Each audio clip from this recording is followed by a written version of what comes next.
Morning, morning all, morning.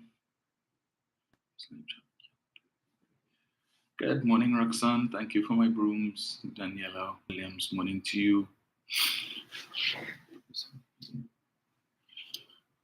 Oriagani, morning. Arlene Lewis, morning, Arlene. June Williams, morning to you. Rutrude, good morning.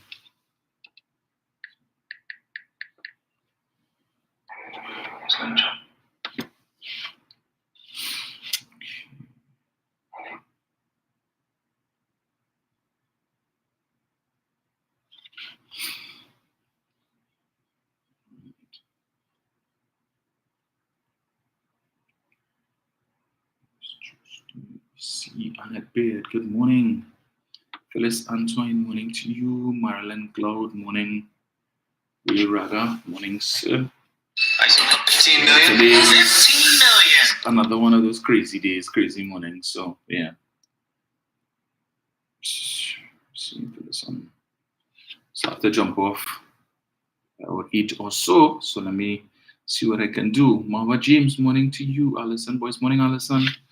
Diane Charles, morning. Shireen Jack, morning. Gemma Alexander, morning to you. Nicole Caesar, morning, Nicole. Kenneth Gabriel, morning. Denise Brown, good morning, Denise. Margaret Thomas, morning to you. Kathy Belfon. Annette Hunt, proud to be Trini. Morning to all of you guys. 15 million? 15 million! We don't have 15. Right. Jennifer Nathan, morning. Jenny Joseph, Cheryl Seeley. Good morning to His Excellency President of Pleasantville, Nigel O'Connor, First Lady Marissa Keegan, Alicia Almonde Roche, morning to you. Patsy Edwards, Denise Coggins, morning guys. Irene Collymore, morning.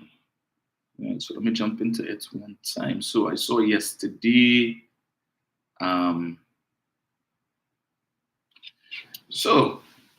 And the good news side, the first cohort of graduates from the Youth in Agriculture Homestead program, a program that we've spoken quite a bit about on this podcast. Morning, Jen, John Edwards, Steve Emmanuel, Jennifer Dorset, Hazel Allen, morning to all of you guys.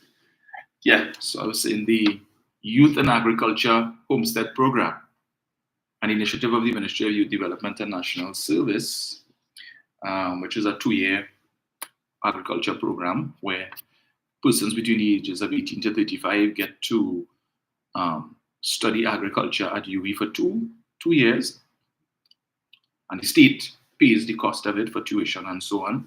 They also collect a stipend, and at the end of it, they receive 2 acres of land, a starter home, $20,000 to start their business, the agriculture license, and also support from the ADB, NIDCO, and the like.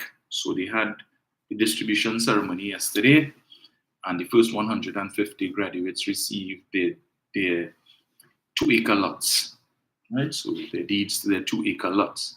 So this is no mama guy thing, this is no jokey thing, this is serious thing. We now have 150 young persons between the ages of 18 to 35 who are now officially landowners, soon to be homeowners, and well, they are now free to begin their careers as entrepreneurs, self-employed agriculture practitioners, farmers. So it's just for them to decide now what they're going to plant and how they're going to turn this opportunity into a viable business. Right? So it's for them to do their research, whether they're going to come together, a few of them, to decide if they're going to form a cooperative and utilize their land, rather than everybody be stingy. Well, I don't want to say stingy, because if somebody wants to use their 2 acres specifically for something, they could do that. But I hope that they would be given guidance in terms of forming some sort of cooperative where they can combine their resources, and they would be able to do so much more. As I indicated some time ago, there's a shortage worldwide of oranges right now, which has resulted in a significant increase, especially in North America, in the price of orange juice. Right, so they need that. Brazil, because of drought conditions with the harsh dry season weather that we would have had over the last few months, Brazil being one of the world's largest producers of oranges, they too experience shortages. So there's ample opportunity for all of these young people, thanks to the Ministry of Youth Development and National Service, and by extension, the government of Trinidad and Tobago, for having the foresight to launch this initiative.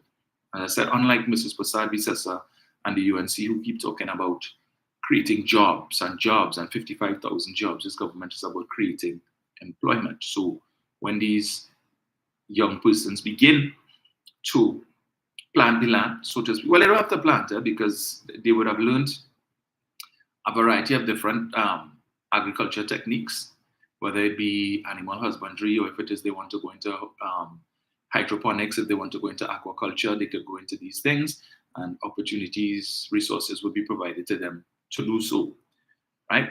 But that is a good thing, not for the other side.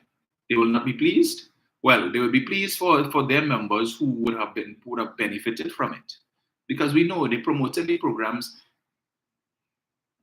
on their side, right? While trying to discourage persons who might be living in Betham and Lavantil and so on from engaging in these activities, because they just need these persons to continue to look towards a life of crime, to continue to claim that the government has nothing for them, no opportunities. But I hope that the ministry will find a way to publish, because I saw they have a TikTok video where they showed some of the young people expressing their gratitude. Let me see if I have this here. Let me get it.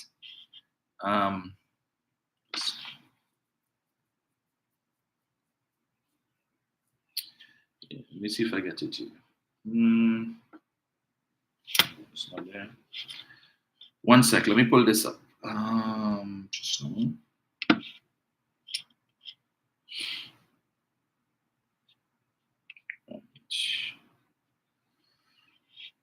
So they just did a little snippet, but hopefully it will be something a little more substantive that they will put out. So, not that one, this one. I'm from Central Range. I'm happy to have my starter home and takers along. Special thanks to Mr. Foster Cummins. I'm ready to start. Hi, my name is Fazzy De Silva. I'm from Port of Spain, and I'm glad to have my 2-acre home on the run. I'm ready to start now. I'm ready to start. Social thanks to my DNS for a wonderful opportunity to start agriculture. We are part of this wonderful program. So that was just 3 of the young people there who received their land yesterday, and I think, well, they mentioned starter home as well, and based on what I saw in the background, starter home looking pretty nice, right? So they are not just landowners, but they are also homeowners as well. So as I've always said, they don't have to go and look to register with HDC to get a reference number and then cry and complain that they waited 10, 15, 20 years to get a house and they're still waiting and all of that. They have their starter home, they have their land, $20,000 to start their business, and they are on their way. But of course, we will not hear David Naked talk about that. We wouldn't see the Doug Liar do a live at Doubles and Coffee to say congratulations to the ministry. Congratulations to the 150 young persons. And that's just the first cohort, right? There's more to come, because I think there have been at least 2 other cohorts of graduates who are in line now to get their 2-acre plots of land. Yeah? So kudos to them. Right, on to the other political news. So the Prime Minister is hosting the National Security Council meeting today in Tobago, and he has invited Chief Secretary Fali Augustine to be a part of that meeting. We know that Fali, a few weeks ago, would have made a call for Tobago to have representation on the National Security Council, I suppose, implying that the Chief Secretary should sit on the National Security Council. As of yesterday, Tobago recorded an additional 3 murders, taking the tally for the year to 15, which surpasses last year's total for the entire year. So Tobago last year had 14 murders. We are in the early days of July, and they are at 15. So they've already surpassed last year's entire tally. And it seems Tobago is now on its way to recording its highest murder toll ever, right? So, but you see, when you're disrespectful, I recall sometime last year, Fali did an interview. Last year, well, yeah, probably early last year. He did an interview on Tobago Channel 5. And that is when he made the statement that the Prime Minister should mind his blasted business and keep out of Tobago business. And in that interview, he made the claim that the crime situation in Trinidad is so terrible and that the Prime Minister is unable to deal with the crime situation in Trinidad. And so certain utterances that he would have made with respect to what's happening in Tobago, that was the Prime Minister was just using that as a distraction from the fact that he's unable to deal with the crime situation. Now, the chickens have come home to roost. And Fali finds himself in the unenviable situation where the highest murder toll ever recorded in Tobago is recorded under him, under the TPP. And as I had to tell one of their mouthpieces yesterday, part of the audio gate, the Bacchanal campaign, the propaganda campaign, because they have a page called Tobago People's Party Connect. And all they do whole day on that Facebook page is post rubbish. So when they have nothing positive to post about the TPP, which is almost never, they come to rehash all kind of foolishness. So yesterday they posted about the late great Patrick Manning once said, "Show me your friends and I'll tell you who you are." And they asked the question, so what do you think of Keith Rowley's friends, in reference to Alan Warner and Mr. Nazim Bash, the owner of AB Drilling. So if ever you wanted confirmation that the TPP is really an echo chamber for the UNC or UNC party group, one needs only to just go on that page and you will see, because all they keep doing is reposting things from UNC Facebook pages, from Kick Out the PNM and Anil Roberts and these things. They take things from that are posted on these pages and then they just come and simply repost. There's no originality there. If you had to criticize the PNM and the government, oh gosh, come now, man, at least try to come up with things for yourself now. But you have to visit UNC pages to be able to do that. So it shows. And if that is the case, then the question must be asked, who are Fali's friends? Why is it that the UNC, nobody in the UNC speaks about what's happening in Tobago? How come Kamala is not critical of anything happening in Tobago? Why are they not speaking on the crime situation in Tobago? No comments. The only time they speak on Tobago is when Fali come out to make claims against Dr. Rowley. And then they have a lot to say. So when Fali produced his audio recording last year with Akil Abdullah, in which Mr. Abdullah claimed that he had some meeting with the Prime Minister and the Commissioner of Police and others, and all of that foolishness. The UNC had plenty to say on that. But otherwise to that, they don't comment on any of the goings-on in Tobago. So it begs the question, who are Fali's friends? What are your thoughts on Fali's friends? The enemy of my enemy is my friend. And who is Fali's enemy? Well, there's only one person, one party he talks about all the time. Makes no comment, and neither does he comment on anything that is happening in the UNC and the threat that the UNC poses to Trinidad and Tobago's well-being. So he don't talk about them don't talk about him. So the only conclusion we could draw from there is that maybe there's some sort of relationship there, but a blind man could see that. Right? The UNC is hoping that the TPP can take those 2 seats in Tobago next year and somehow form some sort of accommodation with Fali so that they could get the majority and form the government. But we know what will happen after that, because Fali is laser focused on Tobago autonomy, and he is far more likely to get autonomy in the way that he wants it, in the way that he really wants it, if the UNC is in power as opposed to if the PNM is in power. Because as far as possible, the UNC would love to get rid of those 2 Tobago seats, right? Because, they would love to get rid of it. And if they could do so by giving Fali whatever it is he wants with respect to Tobago autonomy, if they have to revise the 5th schedule and give him more power, then, right now he wants his own Tobago police force. And the Prime Minister has said that is not in the offing. But what we will do is that we will ramp up the TTPS support in Tobago by sending more officers from Trinidad. But we will not form a specific Tobago police service that is under the control of the Chief Secretary and the THA. But bet your bottom dollar, if the UNC comes into power, they'd be more than happy to give Farley that. Assuming, of course, that he is still chief secretary, because the THA elections are also due next year, or for the latest March of 2026. And because he too has the 90-day extension. And I wouldn't put it past them to take that extra 90 days to see what they could do to ramp up support. So they had the internal election over the weekend.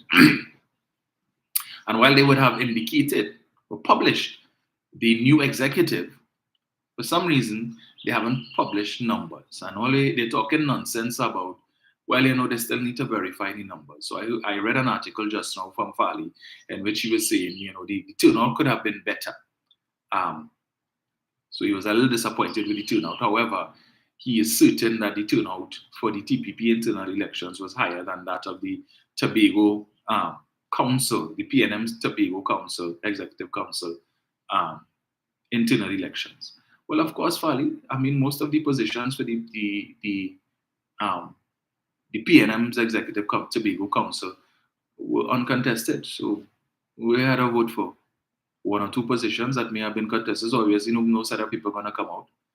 But the fact that he had to speak about that he was disappointed in the turnout, tells you that the support that they feign to have, they don't have.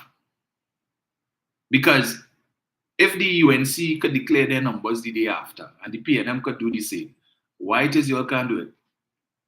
Your membership was so large that you need 2 and 3 days, a whole week in order for you to tally the results?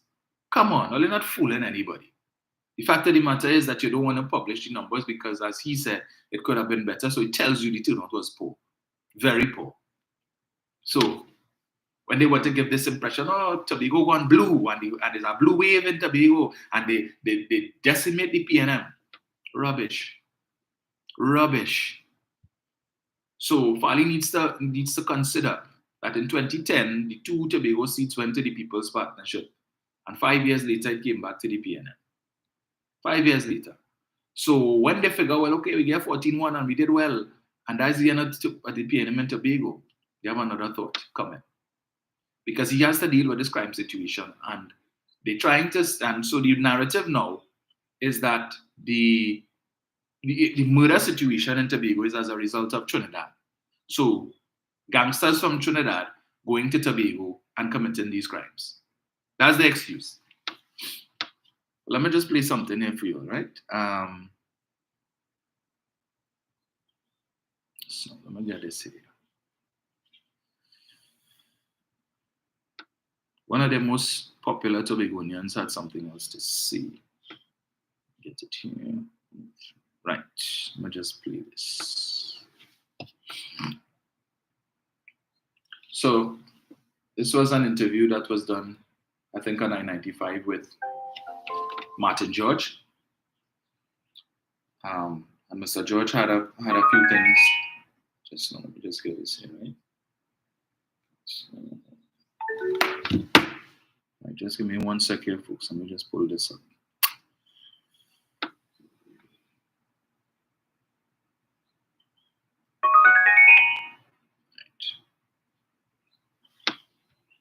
For News Center 5, I am Elizabeth Williams.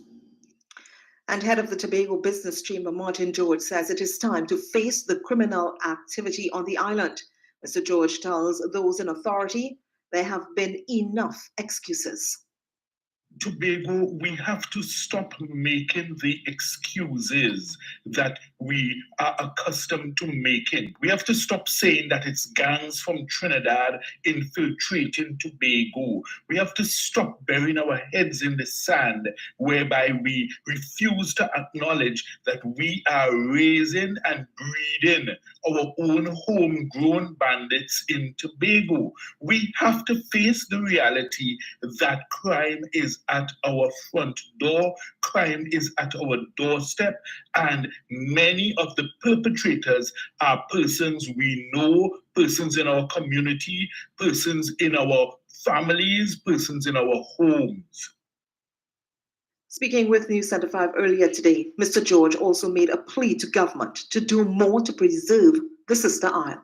I urge the government to pass the legislation to proclaim the Tobago Police Bill or to make the necessary amendments to the THA Act so that you can have a supplemental police force in Tobago.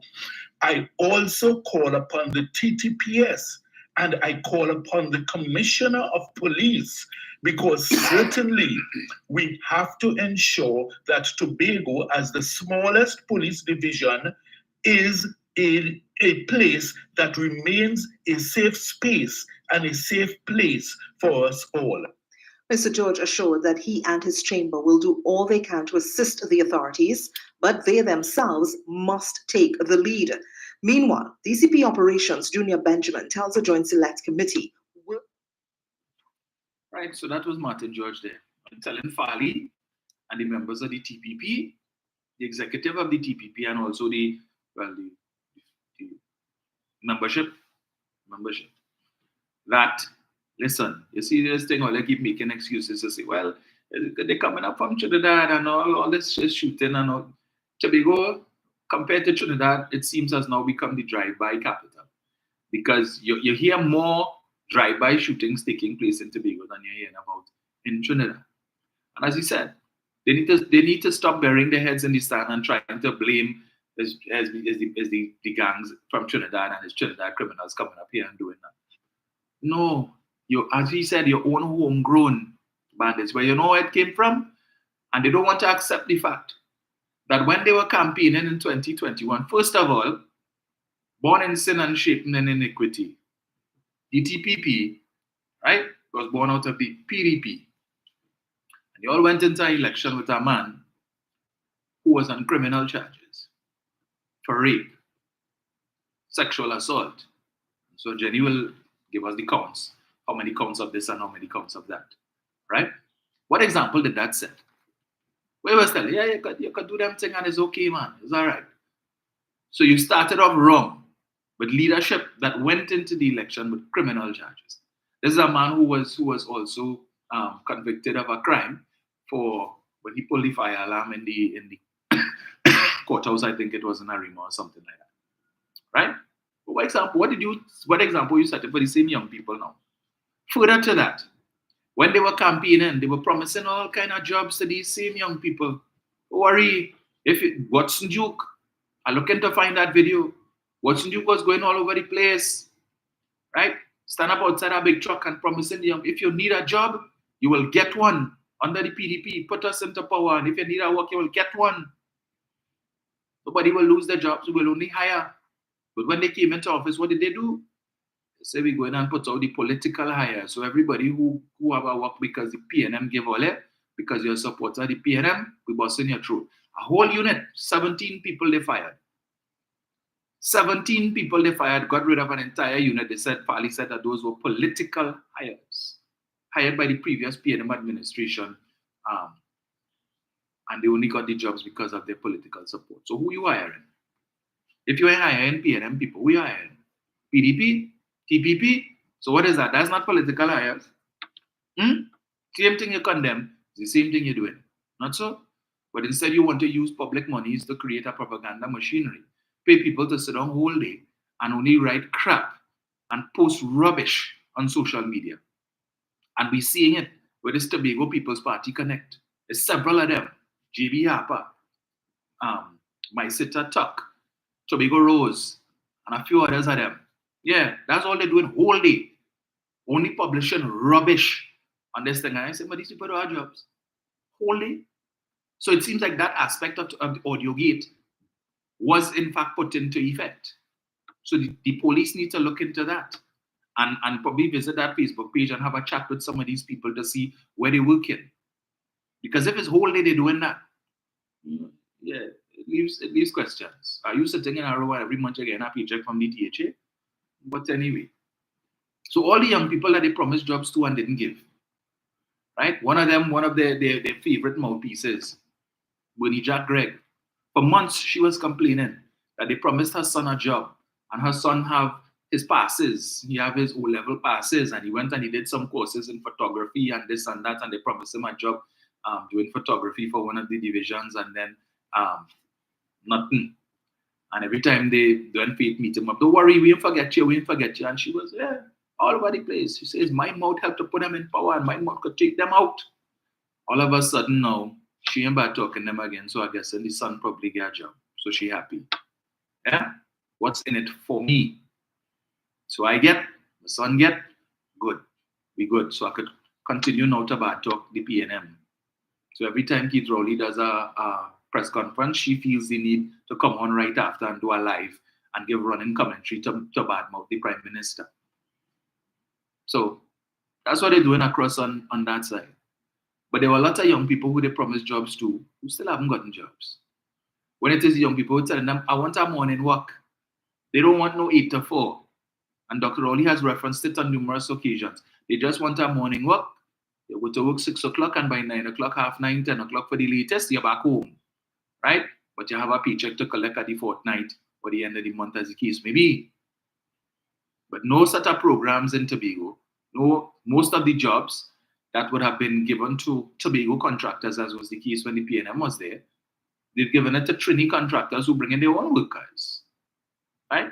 So you're taking bread out of the mouths of some of these young persons, some of the families, persons who would have been working for these Tobago contractors.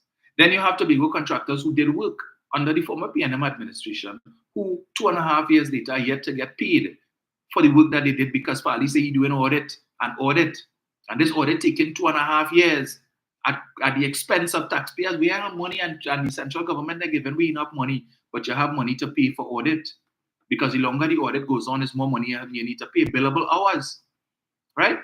So when these contractors now, what persons would have worked for them, and they're waiting to get paid so that they could pay some of these young men who worked for them,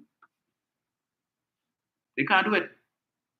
Because you holding back money, and you need to, aside from your audit, you need to make sure that the work was properly done and all of that. But no regard, because you figure these contractors were PNM contractors. And meanwhile, work is taking place in Tobago, but you're giving all the work to Trinidadian contractors from Central and South. Further adding insult to injury. So what do you think the young people are going to do? You want them to go and line up and beg the same Trinidadians who are talking about always bad mouthing. And you don't want to advise from Trinidad, and you don't want nothing from Trinidad, but you're bringing up to Trinidadian contractors from Central and South, so that the young Tobagonians who you don't want to work in the hotels, you don't want them to put on white gloves and black waistcoat and stuff to be serving white people, like if there's some butlers and slaves. The same young people that you don't want to do that, where they could, aside from getting their salary, they could get tips in US dollars and sterling pounds and so on and euros. You want them to get that? No. You want them to go and line up to beg Trinidadian contractors. Like, boss, I could get work all high no. I could get a little no. Yeah, that's what you want them to do. Yeah, because apparently that better than them working in the hospitality sector, right? Where they don't have to be in the hot sun whole day, mixing concrete. You don't have to be doing them thing. Or bossing concrete. They don't have to do that. They indoors, air conditioned, right? Earning money, earning foreign dollars. Nah, you don't want that. You go and line up.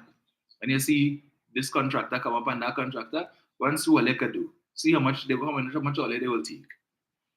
So we expect them to do. They had to live. Well, they don't want to take responsibility for that. No. Blame Trinidad, blame Rowley. It's Rowley's fault. They exporting crime, Trinidad exporting crime to Tobago now. But Martin George says, stop at that. Stop using that as an excuse, and you sit down on your hands and doing nothing and only saying blaming Rowley.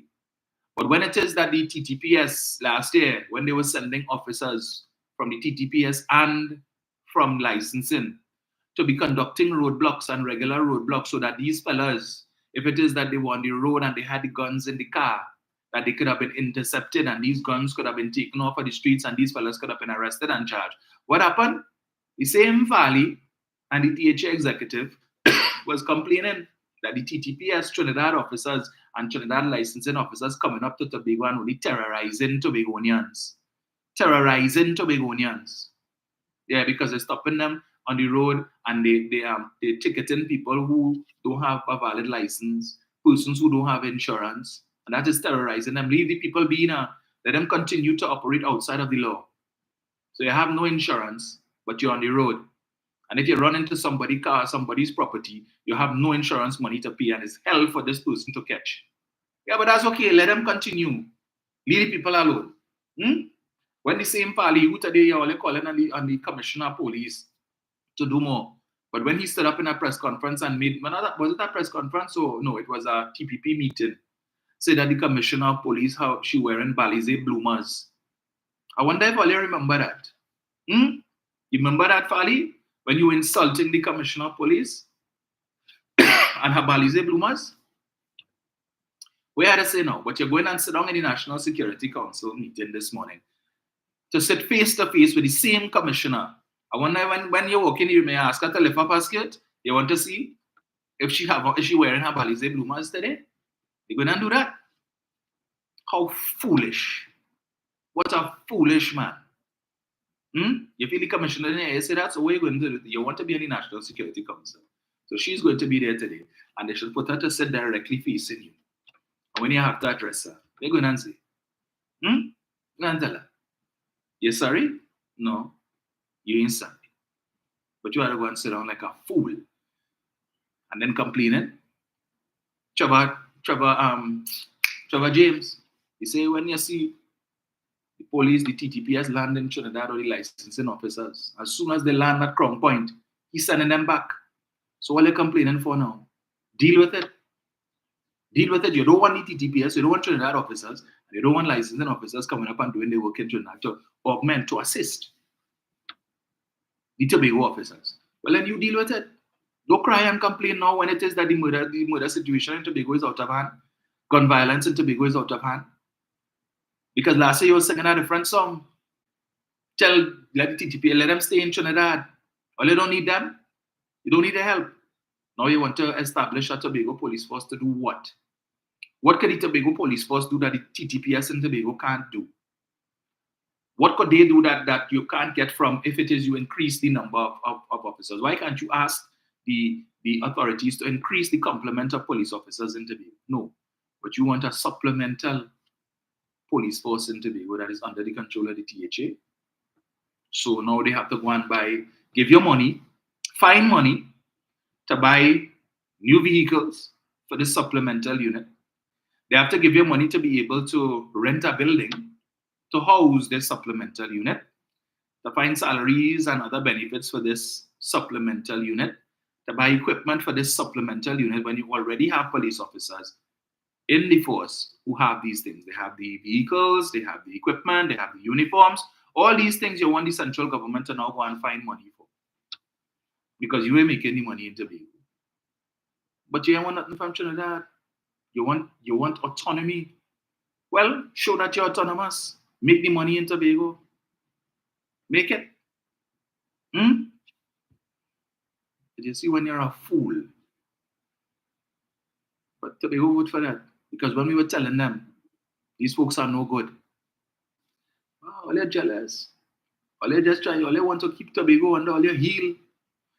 PNM thing and all you Trinidad and this and that. All the choppy talk and whole talk. But the same Trinidad that they depending on when Easter comes around to fill the hotel rooms, the few hotel rooms that they have, and the guest houses. Chinese. So this year for Easter, when they saw a fall off at Chinese because the Chinese taking the money and going Grenada and Barbados instead of going to Tobago. Because they fed up go to Tobago. Nothing new on offer. So they decide to go elsewhere. And they see a drop in numbers. The hoteliers in Tobago kicking off us. But we will see what will happen with Carnival coming up. Continue to badmouth and blame Trinidad for your crime situation. And as Martin George says, bury your heads in the sand and don't try to deal with the problem frontally. But even the same Fali had to admit a couple months ago, I think he was at a press conference and he was saying, you need each one, these guys who committing these crimes, they have family members and friends who know what they're involved in. So come out and report them. Yeah. But what you doing, Valley? What you doing? You're creating because in Trinidad, they like to say it's because of poverty. Poverty is the reason why crime situation is where it is, and lack of opportunities. So opportunities for creating in Tobago. That's not the responsibility of the central government. THA in charge. They getting the money over $2 billion a year to create opportunities. So Foster Cummins had to go across to Tobago last week to meet with his counterpart there in Tobago, right? Whereas they should have been distributing, some Tobago folks should have been getting land, and Tobago folks should have been getting 2-acre plots, starter homes, $20,000 to start up their farming business. No, what do you want that? You want from Trinidad? Well, you want autonomy? Yeah, that's what you want. Yeah, and in your idea of autonomy is denying young Tobagonians the opportunity to participate in national initiatives. National initiatives. So Foster Cummins had to go across the Tobago and sit down with forget the guy's name. I think it's the guy who replaced. Was it the guy who replaced Bainsboy or something? So yeah, to see well what we could do. How can we collaborate to provide opportunities for the young people in Tobago? Because they're seeing all these programs happening in Trinidad through the Ministry of Youth Development and National Service, and sit down there, boy, I wish I could take part in that, you know. I would love to take part in that, you know. All these programs, it seems practically every week, the Ministry of Youth Development rolling out new programs for young people. They have no excuse. Anything that you want to get involved in, the ministry have. And if they don't have it, tell them. And bet your bottom dollar in about a fortnight's time, you will see a program come out offering that. But youth in Tobago, the division of sport and youth and whatever in Tobago, what they offering all here? Being sit down there for 2.5 years, they come up with any new programs? Anything of note on the scale that the Ministry of Youth Development offering the young people in Trinidad? Countries Trinidad and Tobago. But you see, when you want to flex your muscle and you want to be an idiot, and it's all about you and your colleagues in the THA, with no regard, all these programs, you wouldn't say, well, hey, let me see what we could borrow from or how we could incorporate, because it's Trinidad and Tobago at the end of the day. Central government, Keith Rowley is still the Prime Minister of Trinidad and Tobago. Let us find out how we could get the Ministry of Youth Development to extend some of these programs to the youth in Tobago. It should not be exclusive to Trinidad alone. And some of these courses is not to say it is, there's no reason for it to be limited to Trinidad, because it is courses that are intended to help these young people develop certain skills. So for instance, the program where they could learn to operate crane and these things. I see no reason why that can't be offered in Tobago as well. But again, you have to come through the THA and you have to sit down with Fali. Yeah, because that is the Prime Minister to Tobago. You can't just come and introduce these things here. You have to come and sit down with me and talk. Okay. Well, the ministers here are not inclined to encroach, because when the Prime Minister came to Tobago, he and Rohan Sinanan, they wanted to visit the quarry to see what they could do, what assistance they could offer to be able to improve the law. Fali said, now just edict. No. Lock the gate. They are not to go there. Rowley's power ends, I forget where you see, once you cross some street or something, so that's it. That's where Dr. Rowley's power ends, so he in charge. He's the overlord of Tobago, and he could say the Prime Minister, bar the Prime Minister and the Minister of Works and Transport from visiting and taking a tour of the quarry in Tobago. He has that power, and he did that. That's the level of disrespect that he shows. And is any wonder what is happening in Tobago? But you have people applauding that and supporting that foolishness. But looking at the timing, we revisit that. I saw as well, as I'm still on Tobago. So he did an interview, I think it was yesterday or the day before. And he wanted to give commentary based on the reports that Alan Warner would have been arrested and charged for illegal quarrying. I don't know if it's in Tobago, if it's Trinidad or whatever. And of course, the link between Dr. Rowley and Mr. Warner, Alan Warner. I have to say Mr. Warner because I want people get confused, not Jack. Right? So, and then there was this story over the weekend, which I'm going to touch on shortly, with respect to the release of certain WhatsApp messages between Gary Griffith in his capacity as Commissioner of Police and the Prime Minister and the then Minister of National Security, I think Stuart Young. So Fali is now saying that Dr. Rowley has questions, serious questions to answer. And he's calling on the authorities to probe the relationship between Dr. Rowley and Alan Warner. But again, And I keep saying the TPP is an echo chamber for the UNC, because earlier on Sunday, the UNC had a waste of time 1/4 question press conference on Sunday morning with Saddam Hussein and Richie Sicharan. I said a waste of time. But Saddam Hussein's focus was the same thing. He's calling on the Integrity Commission to probe the relationship between Dr. Rowley and Alan Warner. And then, of course, later on in the afternoon, the media interviews Farley, and he echoes the same thing, right? That Dr. Rowley have questions to answer with respect to that. But you, you have questions to answer too, Farley, lest you forget. What is going on with AudioGate? Let us not forget that one of your secretaries was arrested and charged and placed on bail. I believe it's the Secretary for Education, Zorisha Hackett, I think is his name. Yeah, let us not forget, because she refused to cooperate. So you still have serious questions to answer in respect of that. You still have serious questions to answer with respect to Akil Abdullah, who, after you made your recording, where he claimed that he had some meeting with the Prime Minister and the Commissioner of Police and who not, that he subsequently did an interview with members of the media where he claimed that he was coerced by you, Farley, to say those things. That is what he said. And you were able to give no proper response in respect to that claim by Mr. Abdullah, that you coerced, you forced him, you and others forced him to make that recording and say those things. You have not answered that. So you still have questions to answer in respect of that, because if there is any truth to what Mr. Abdullah said, then you would be guilty of misbehavior in public office, among other things. Watson Duke also would have had a press conference some time ago in which he made some damning allegations with respect to you and certain contractors from Trinidad. And again, there was not proper response from you in respect of that. So you still have questions to answer in that regard.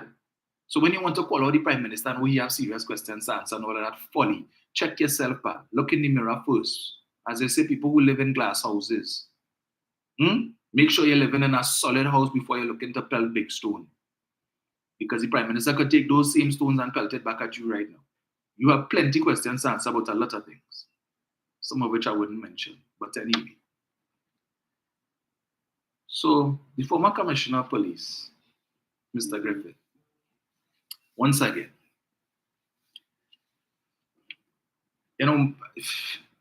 the gentleman continues to disappoint. I will admit, I was one of the persons who supported Mr. Griffith's appointment as Commissioner of Police. I no shame there, right? Because I too would have been taken in by, the man could talk.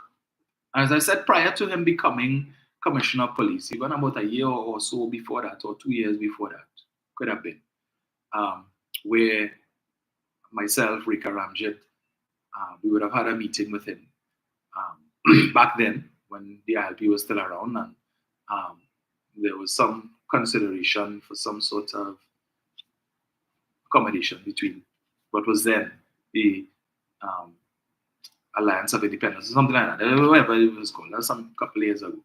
And he did indicate that he had intentions of applying for the job of Commissioner of Police, and he was convinced, he was certain that he would get it.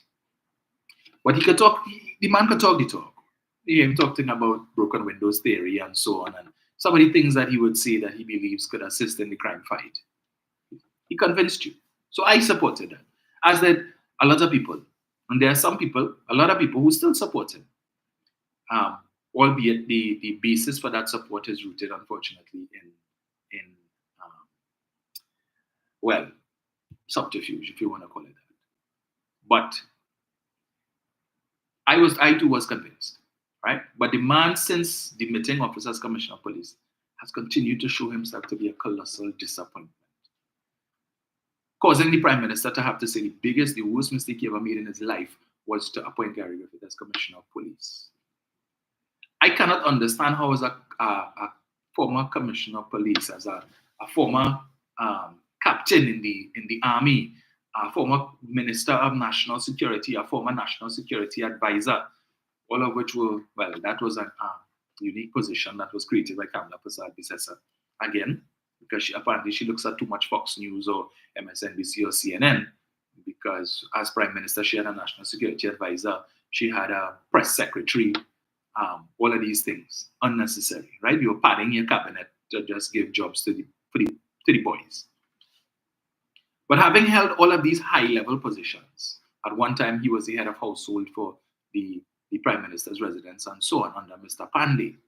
One would think that Gary Griffith, more so than anybody else, would understand confidentiality, especially when you are exposed to certain very high-level confidential information.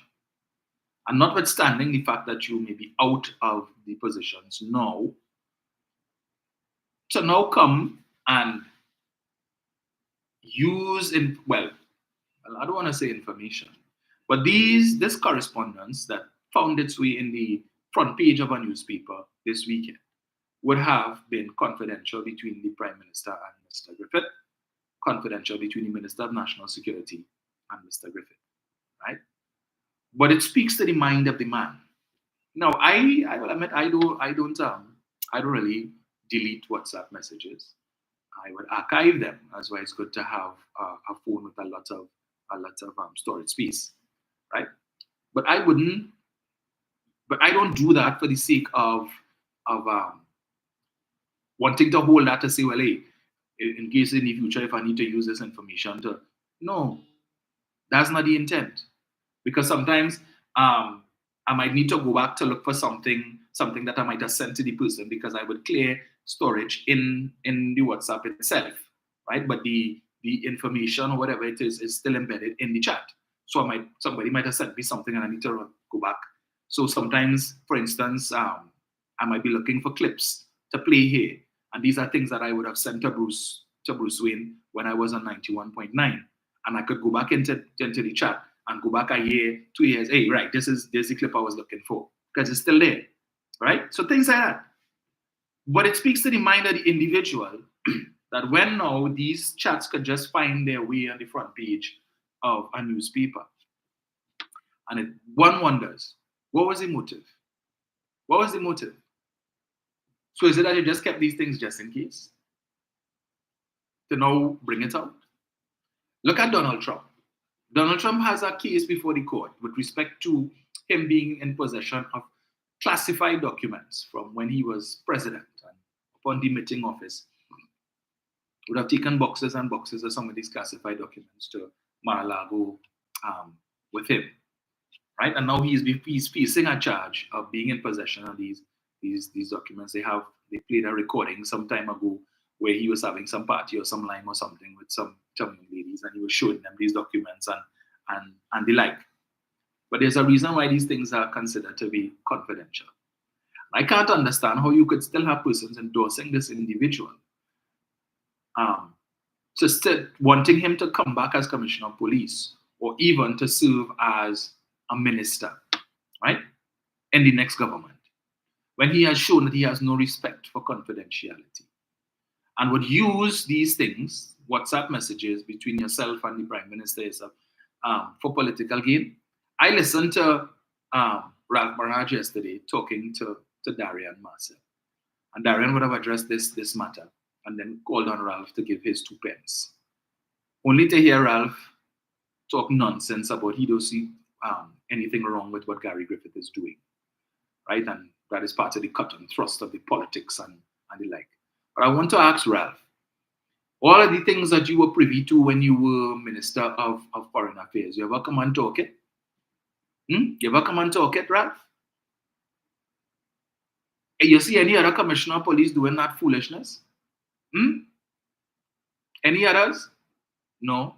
Not even, well, Johnny Abraham wasn't a commissioner of police, but not even Johnny Abraham, who is now a self-declared UNC supporter. You see him coming to disclose anything, with respect to confidential police information. But you see, they have no regard for that. That is why they could have gotten information with respect to the memo about the investigation into Foster Cummings. UNC has no regard for confidentiality. That is why they could go and dig up in people's integrity in public life declaration, right?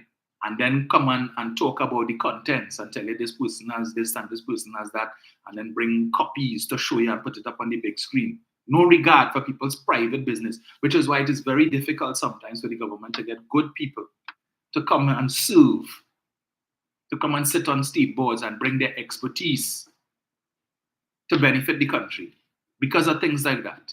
Because they don't want to be targets of the opposition, right? Who will go and dig up in your business, your private business. So everybody has to know you have a piece of land here.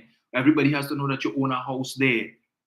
So you work hard to acquire your stuff. And because the law requires you to make this declaration every year to make sure you're not involved in any couture, that you're not involved in kickbacks and all of these things, because they compare every year to see, well, last year this is what you had, but we noticed, or the year before this is what you had, but last year in your declaration we see that your assets significantly increased. So we look to see where are you? Are you sitting on a board that has access, a board that gives out big contracts? So you have the E boards like Udicot, which gives out big contracts and the like of that, right? I'm just giving you an example. So you have certain boards that are money boards. So they look to see, well, all right, let's see, inspect here to make sure you didn't take any bribe to be able to give out contracts, to engage in bid rigging and the like and stuff. These are the things. So that comparative is there. So all your business, I told you, these forms are very, very invasive, right? You have to, if you have 2 cents, if you have a 25 cents piece in your pocket, you need to record it on these documents. They want to know everything, every bank account that you have, how much, if you have a life insurance policy, if you have an annuity, if you have shares in the credit union, everything. Provide documentation to show how much money, what was the balance as at 31st of December the year before. Every bloody thing they want to know. You have a computer, you have a cell phone, what's the value of your cell phone, what's the value of your laptop, anything. You own a bed, you own a television, anything they want to know. But you would think that these things should be confidential. But when it is that you have another form where persons could go and get this information without regard, putting your business out there, but they vex when you talk their business. So Mr. Griffith needs to understand confidentiality. But I am not surprised that Ralph Maraj supports that folly. It's not the first time Mr. Griffith has done that. In fact, some months ago, I think, or a year ago or so, or shortly after he would have left office, he would have published or caused to be published WhatsApp messages between himself and Fitzgerald Hines, where I think Mr. Hines would have made some requests or inquiries with respect to firearm users licenses for members of his security detail. I see nothing wrong in that, because these guys are police officers, right? But they're looking to get their personal, if you will, so that they can have their personal weapon on them when they're off duty. But Mr. Griffith, again, made a declaration at one time after he lost his job as Commissioner of Police that, he has information and he could bring down the government. To my mind, that's tantamount to a coup without a gun, right? Treason. You could bring down the government. So you are saying you are in possession of information that could bring down a government, and yet still, but I will keep it to much. I will decide if I want to. Now, if you are in possession of such information, Mr. Griffith, and if that information is of a criminal nature and you holding on to it, what does that make you? An accomplice? I just ask it. But listening to Saddam Hussein over the weekend as he sought to deal with this matter and called on the Integrity Commission to investigate Dr. Rowley's relationship with Mr. Warner, right? It's interesting that he referenced the WhatsApp messages but made no reference to Mr. Griffith. Because if you're trying to make a case that anything untoward took place there, in Dr. Rowley inquiring about an FUL for Mr. Warner, and your response was, yeah, you signed it this morning, however, as the case may be, and the like. If a case is to be made of anything untoward having taken place there, then you too would be implicated. But you put out that there to say, you see, Dr. Rowley and members want to ask for favors and so on. But point to note, they love to say that Dr. Rowley is in the back pocket of the 1%. How come you know WhatsApp messages with Dr. Rowley asking for anything for any member of the 1%? Because then they own him, according to Ole. So nothing. He didn't ask for anything for the 1%. Why? I just ask him. So I said that wasn't necessary. Because every time you see application come from the 1%, oh, I approved it one time. Oh yes, let them know Gary approved it easily. I just ask him. No problems. No issues there. Right? Yeah. Oh, now easy. You Syrian? No. Okay. You white? No. All right. Well, he can wait. I just say. Just say. I just asking the question, right? But this is somebody who's saying, put me in office. So I see we now have a new contender joining the race for St. Joseph. What is it about St. Joseph that these guys want so bad? So it's Anel Roberts, Gary Griffith, and now you have Philip Edward Alexander joining the race. Yeah, so he has declared that his party has selected him to be their candidate for St. Joseph. So it's now, as of now, it's going to be a four-way race. Four-way race. And Alison Samuel is saying, does he realize his actions are ensuring that he never gets a high-profile job again? He probably isn't aware, he doesn't care that the people he is trying to impress taking copious notes. That is true, Alison. But for one thing, he knows that if the UNC wins office, he could very well get any hype, and he plays a part in that he's a part of that team. Any high-powered job he wants, he could get. He could get it. Because if the UNC is willing to put up David Lee, who's on $1 million bail for fraud, conspiracy, misbehavior in public office, and they would be, Kamala is more than willing to let him run for the seat, the Pointe-a-Pierre seat again, and is more than willing to allow him to be possibly the next Minister of Energy, because he's the shadow Minister for Energy. And Gary knows, sure, no problem. Once he stopped talking bad talking Julie John, he good to go. Right? He is good to go. Because they have no scruples, they have no ethics, they have no morals. And again, I have to repeat, as Rodney Charles said, nobody of integrity wants to associate with the UNC. Nobody with integrity wants to associate with UNC. But there are persons who are wanting to associate with UNC. And who are they? Gary Griffith, Leroy Baptiste, Ansel Roger. You see who? Look at, what does that say? So when Rodney could tell us nobody with integrity wants to associate with the UNC, but these fellas lining up, it tells us they have no integrity. None. None. And when it is that you could defy and you go against the grain of confidentiality, to come and it's not a case to say, well, okay, you publish these WhatsApp messages on your Facebook page, or you call a press conference, or whatever it isn't. In league with certain journalists who are perceived to be friendly with the opposition, you send it to them, who are only too happy. So that when the Minister of Finance says that the media, recognizing the UNC is weak, is doing the work of the UNC, working for the UNC, right? In publishing stories and so on that seeks to damage the government or damage the Prime Minister or damage the leadership, the executive leadership. We see it. There it is. You want evidence? Look at it. Look at it. Why didn't he send it to a more neutral journalist? Instead of that particular journalist who always looking to publish a set of negative stories against the government. You know who to send it to. So there is validity in Mr. Embert's claim that the media is doing the UNC's work for them, recognizing that the UNC is weak. Why he didn't send the messages to Kamala and them for them to talk about it? No, you send it to this particular journalist. And we know where it comes from, where it came from. But again, when it is that you have, you see, and this is a practice, because where did he get the information from? When he claimed that he saw a letter, he saw a letter from former Commissioner of Police McDonald Jacob being sent to the then head of the SSA, who is now relieved of his duties, requesting that Nicole Dyer Griffith's phone be tapped. Confidentiality.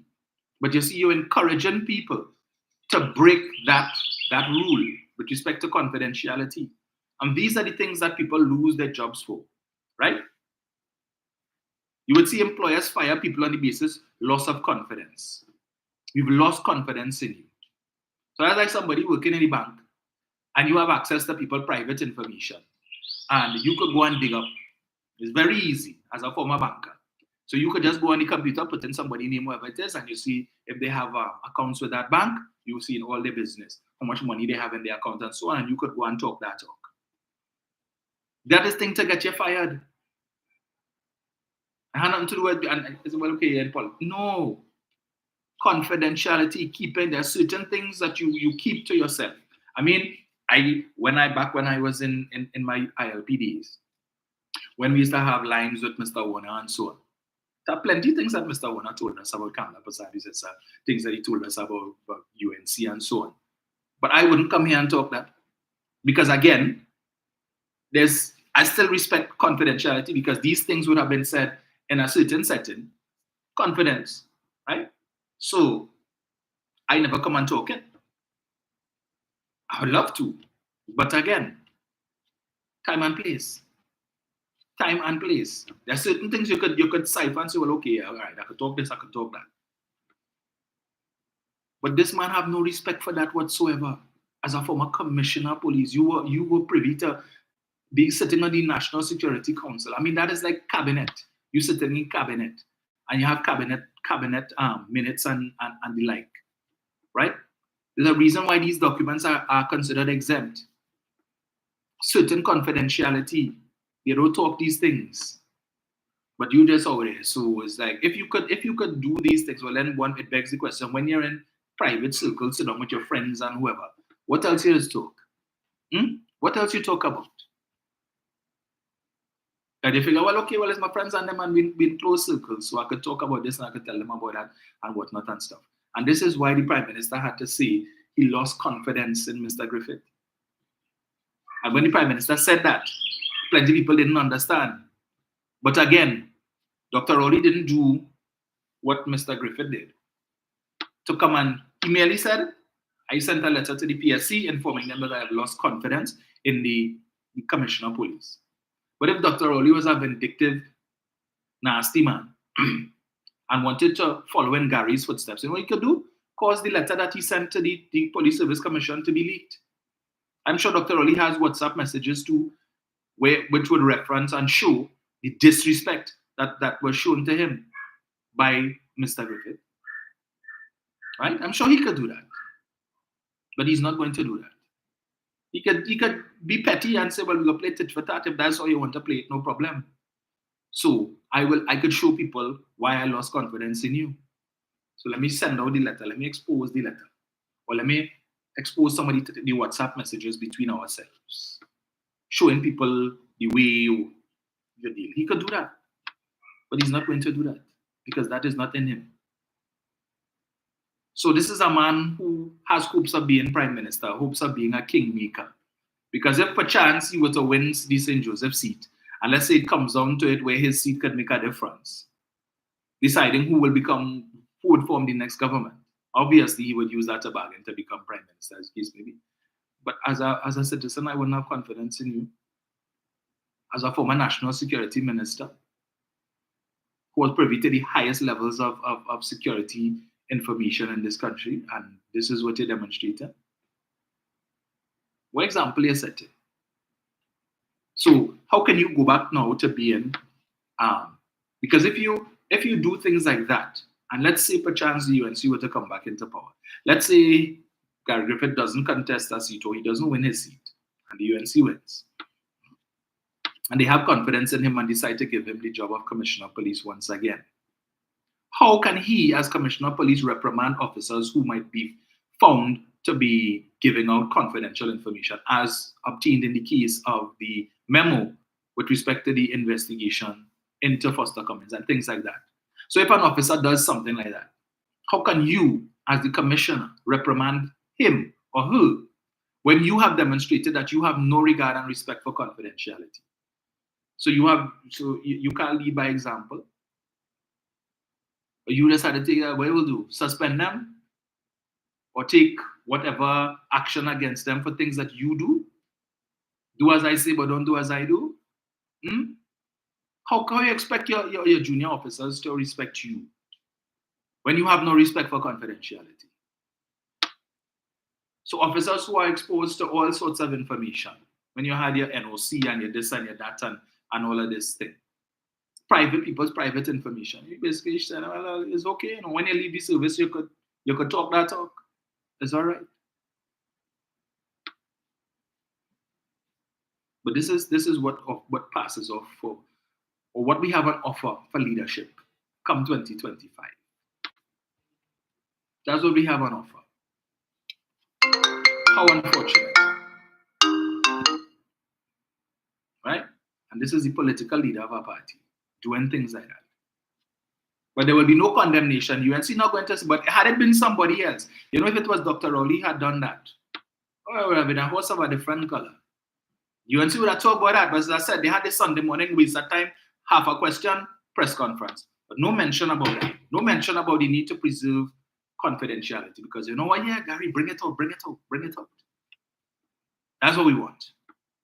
So why don't talk about some of the things that happened? Anand Ramlogan, the story that broke where it is that he lost that court matter.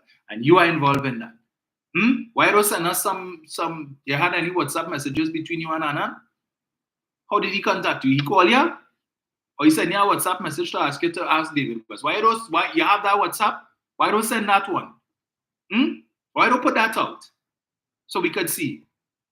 Interestingly enough, when that story broke and the media contacted him for comment. This is a man who relishes the opportunity to speak to the media, right? I'm sure he probably have every media house phone number saved on his phone. So he answered the phone. But they said when they reached out to him for comment, he declined to comment on that. Why? Why he declined? After it is that Ramlogan did what he did to you and cost you your work as commissioner of police, why did you decline? So now give us that WhatsApp message now. Any WhatsApp messages between you and him, did he ask you to retract? Why don't share those? No, you can't do that. Can't do that because we know where your political allegiance lies and it's not with the PNM. Because you have a personal vendetta against Keith Rowley and Fitzgerald Hines. But vote for you, right? How the people of St. Joseph taking note of these things? And look at what is on offer from those other parties to represent you in the parliament for 5 years. Look at what is on offer from the UNC, Anil Roberts. I mean, it's not possible to that I can't even call that dregs. I can't even say they scraped the bottom of the barrel. Kamala Prasad went in the murkiest of lagoons to dig that up. And she had to dig deep too.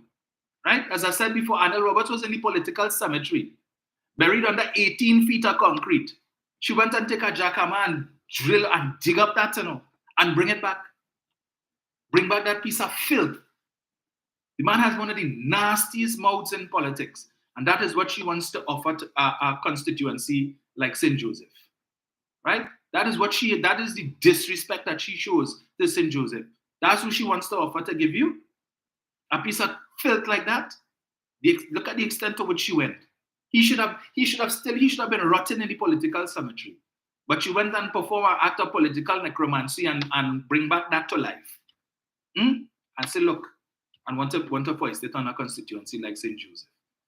Give me a break. Why don't put him in one of the UNC constituencies where he's sure to win, where they have no morals, no ethics, know nothing about them, and will happily vote for that rubbish. Put him in Tabakit. And you need somebody to replace Anita. Why don't put him in Naparima to replace Rodney Charles? Or put him in Shabonas West to replace Rambali? Put him there. Send him up Mayaro to replace Rushton. Why don't put them there? Put him in one of those serious and then to St. Joseph. Can't be serious. And then you have Philip Alexander, next dirty mouth one. Want to offer himself. And Gary Griffith.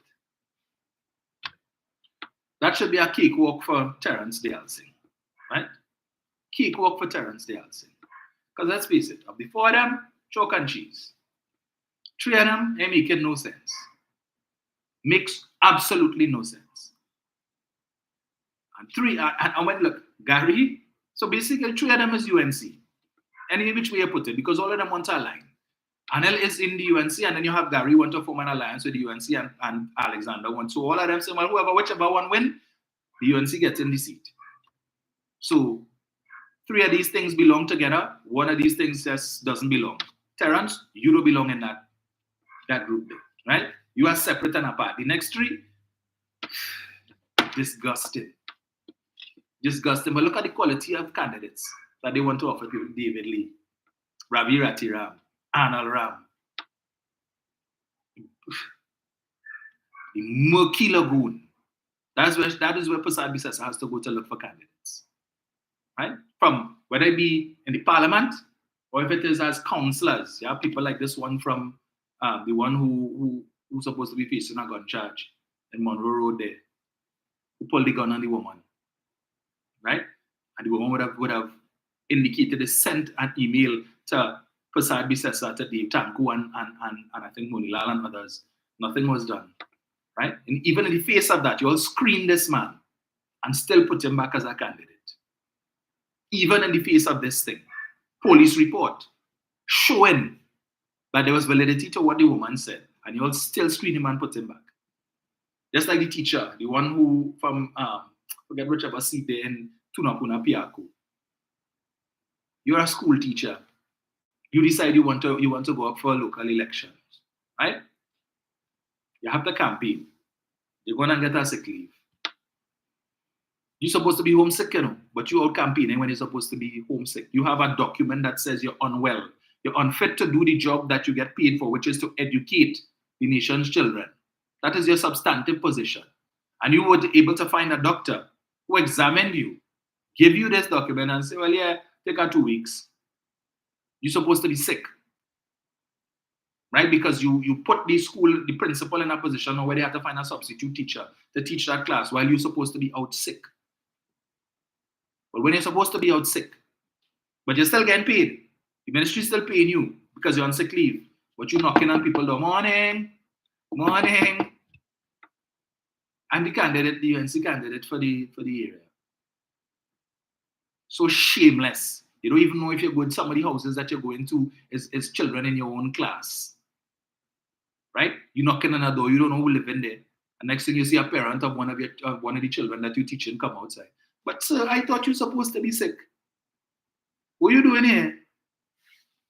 But guess what? Even in the face of that, they still put him and put him back last year. So again, so when it is that they have council meetings and so on, what's going on with your children? No regard. No regard. But oh, that's okay, and it's okay, and they know. Rubbish. You can't fool me. They could ever get my vote. Not in this life and in the next. 7701763. Let me repeat that. 7701763. Let me just switch this thing here. Bunch of jokers.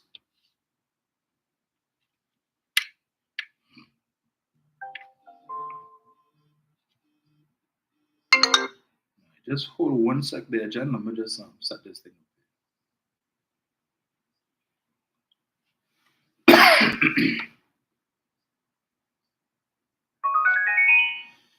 Right. Jenny. Hi, Dominic. Good morning. On to also lockdown and tuning into Factor 70. Dominic, it talks about Murky Lagoon. The name Murky Lagoon is sewer. That means raw sewage. Yeah, when they're walking, you have to close your nose from the stench. Pull it up in the air. That is what we've seen on the other side. And the rest of us up a feather flock together. Yes. Well, if the leader have certain likings, you remember we didn't say, we hear she have a monkey on she back. We hear she has some substance situation. If you look at Anel Roberts and Nakir, don't you find that has behaved the same kind of way? When you look at and you listen to Rudinath embarrassing, he doesn't sound loose in the tongue. All of them have this certain look about them. They look scrape up, even if they have on good clothes. the conversation is all the same, nothing to empower you, nothing to, to give you that sense of hope. And that's what the UNC is, and all who supported the Philip and the Gary and all of them, they have a look and they have a behavior. All of them, and then a circle around. So, like if Trinidad is a decaying carcass and them is the Kobo. They're just circling and circling. So we need to understand what we have to do in 2025 and not be distracted. And again, thanks to the Prime Minister and his government policy and initiative to create a Ministry of Youth Development and National Services, because it used to be a department in the Ministry of Sports. Very overlooked, nothing much happening. But we see under Minister Foster Cummins that ministry has turned out to be one that is really a deal breaker for young persons ages 18 to 35. And we continue to see the program. They said so much. In fact, they wasn't speaking about the Homestead program. And a lot of people didn't believe it to be true. Now we are seeing it, but still are people who will come and tell us that didn't happen. Yes. Because they have to talk that talk. But we have to show them, and they will know. We have to interview even the young persons and find out why they came into the program, what the program was about, how they feel, and what they're going to do now. So those things are important things that we need to do to get a sense of where they're going. As for Farley started off with the PDP and Watson Solomon Juke. I heard you say that I could tell you about Juke. Yes. And again, I could tell you about Juke based on PSA. And in PSA, while he was the president of PSA in 2016, he was arrested and charged on 1 count of rape, 4 counts of sexual assault. He spent 4 days up on Frederick Street in the jail. But on the pavement outside the High Court, the Magistrate Court, a decision was made by a few to pay some money, I think $50,000 or something, so that he don't ride in the prisoner's van to go up to the Raymond Yard. But he spent 4 days in jail and he's out on $250,000 bail. His case has recently moved from the Magistrate Court, and it is now in the High Court. The DPP has cleared the way for him to answer charges for those things, rape and sexual assault. So he is going to trial. I don't know if it is before a judge and jury, if it's just in front of a judge. But the case has moved from the preliminary stages and it has now gone to the High Court. But you don't hear nothing about that. Duke is also a convicted criminal. He was convicted in a Rima court for falsely pulling a fire alarm. Don't forget those things. On the law books of this country, he is a convicted criminal. So when we hear that Watson Solomon Duke, it is alleged as a firearm, because we saw something sticking out the back pocket or something, so when he went down to HCC, we have to ask ourselves, how did he get that firearm license? And that's another conversation. What is happening in Tobago is just what Mr. George was said. Farley could no longer just bury his head in the sand and speak about criminals from Trinidad coming up. But the sad thing is this. Martin George and they were giving support to the PDP and TPP. They wasn't talking anything positive. So not to swing wrong now when water more than flour, because remember, more crime in Tobago means less money they go make. So he's a part of our chamber. So this is an economic conversation he has it. Because if he was serious about the development of Tobago and the leadership of Tobago, they would have never be supporting Farley and Watson Solomon Duke, knowing the things I know is put out there. So he's talking on because it hurts in their pocket. And anytime it starts to hurt their pocket, that is when they just come out. So Martin George have to shoulder some of the blame for what is happening in Tobago, because they faltered by not saying anything. Farley and Watson Duke and the people at Tobago, and then subsequently the independents and the TPP. So they had to share responsibility with Farley, Chavez, Augustine also. They can't put it on his shoulders alone. And finally, Dominic, Saddam Hussein is wanting an investigation into the friendship of Dr. Rowley and Mr. Warner, the contractor. I want to ask Saddam Hussein, you don't want to inquire into Kamala Persad-Bissessar when she became the first woman prime minister of this country, instead of going to the diplomatic center, that she went and stayed by her friends in St. Augustine for, I think, 3 months. You don't want an investigation into that friendship. And then coming out of that, they got a $40 million contract. Saddam, you don't want an investigation into that. Saddam, you don't want an investigation into the Peter wastewater project, where a man was given millions of dollars, he subcontracted. It never built and he fly out. You don't want an investigation into his friendship with Kamala. I'm just asking. Saddam, you don't want an investigation into OAS. It is alleged one of the members of the UNC was in some private plane with the company, and coming out of that, they get the contract because their bill was real high. You want a conversation into that, Saddam, and the same OAS on the couple of days before the 2015 election, Kamala Persad-Bissessar, and they removed the clause from the contract so that they could, this bankrupt company that is before the courts in Brazil on corruption and money laundering allegation, that they could take back the $1 billion. Saddam, you don't want an investigation into that. So, they just talk so conveniently. You want an investigation into Dr. Rowley's friendship with Mr. Warner, not Jack Warner, but Warner, for asking and inquiring about the status of his FUL license. So you could get charged for inquiring now. Nowhere in the text message said, Gary, I want you to give him it. Correct. Gary, hurry up and give him it. It was asking, what is the status? And you responded that if you finish with it and the man is granted it, well, then I could take it in because I'm ready moving. That is all the message really saying. And the license for the blasting. It's the same thing, Minister Stuart Young, SC, would have been asking. If it is ready, has it happened? You need to investigate them for asking a question. So that they need to investigate me for asking all these questions this morning. So Saddam and them in the show again, them on joke, them not serious about anything. All of them come from the same system. And it need a SOA company to come with a hose and put it in the SOA system and drag up everything, spit it back out and see them could wash and come again. You see like how the pastor from who was working as SSA and say he was the biggest spy. He said that Gary Griffith was baptized and he and born again. Them had to born again too.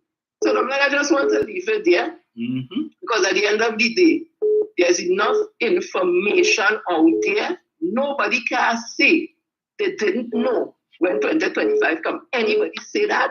They're making excuses and they're never interested in the development of Trinidad. Is not patriot. And the dengue situation that this doctor something inquiring about and saying is in the rural areas across the Carney Bridge, they're affected and they don't know about dengue. Well, so you take your peoples and you go and talk to them because dengue fever now come in Trinidad and Tobago that people don't know you have to keep your yard clean. I want to know if the minister had to come to tell you, you need to clean your yard, Don't have to garden water and lava, I want the minister to come and do that. So that he's saying in the rural areas, they're so affected by dengue. But there was a dengue outbreak in 2010 when the government come in Tobago. We didn't hear them talking about it. But then COVID-19 was here. When the whole world in lockdown, they say sunlight and punching. But dengue fever was something that we have always had with us. Unfortunately, some people do die from it. Or they're making it and want it to be some national emergency. So there's a bunch of chokers there. Dominica, God bless you, and everybody, God bless you. You too, Jen.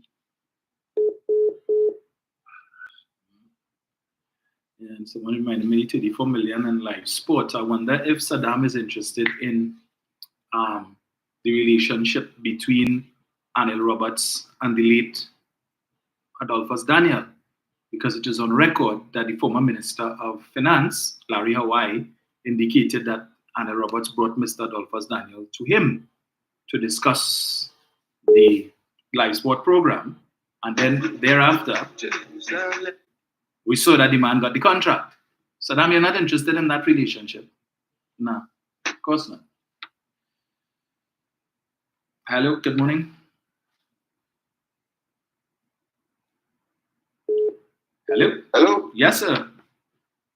Yeah, Dominic, how are you? Hi, good man. Yeah, man. Good contribution from this journey. Dominic, you see what we're on in Tobago right now? You see what we're on in Tobago right now? You know who I put that blame for you on? Who's that? I blame on Washington Solomon Duke. You know why? Remember, when he was going to communities, the depressed communities, and talking to community leaders and saying that he could get rid of the PNM? Remember the situation that took place in Vietnam, where some youth men dressed up in PDP jerseys and really that area where they're taking garbage? Right? So all these bad habits are coming back to haunt Tobago. Yes. Because I would be surprised if some of those elements campaign for the PDP in Tobago. And of course, I wouldn't. I know some people will say, well, it's Trinidadians who committing crime, but I could probably say it's the youth and them who being comfortable with all the promises of Mr. Dukes and family with easy lifestyle, easy money. The chicken that's coming through. Yes. So, to be honest, yes, not all, some of them have a very discriminatory attitude against Trinidadians. I don't know if you noticed that. Yep. I deal with some of them every day. That's why he says I don't go up there, because I don't know what hatred Tobagonians have against Trinidadians. We don't go there and visit them, saying, we are family members. But all the thing, every time I go there, all they say, you Trinidadians, that. Stop that nasty attitude. You need us more than we need you. Oh gosh, man. And another thing too. You get the information from UNC Capital concerning some MP who is some cahoots with some firearm business. Yes, I saw that. You think station like TV6 and UNC will investigate that? You think my person will investigate that story? But I see focusing on the gangs of TNT. Yes. But I hope that one of the gangs who originated in St. Augustine, I hope he have conversation with the MP in that area. Because anytime we talk about gangs, they always talk about the PN and the press areas. I hope that he interviewed the MP of St. Augustine. Yes. And hear what that MP had to say about it. Right? But all those people, all of a sudden now, they focusing on St. Joseph. Yeah. Why is that? Why not Tunapa? Why not Muruga Table? And why are you focusing on that particular marginal seat? Why not Locketa Taparo? What is so special about it?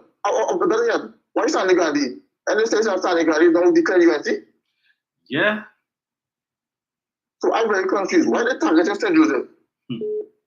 St. Joseph have goal, boy. You have a good day. Yes. I just hope that maybe someday in the future you and I don't know if you could bring Miss TV to your program or some kind of thing collaborator. And deal with these people because it's a little story that you bring up there. If she was on the air. So then people you're not good enough. You too, sir. What's Juliet's status though? Which on 91.9? I know the last thing they said she was waiting to hear from management. Okay. I leave that there. No, I'm not surprised. Hello, good morning. Hello.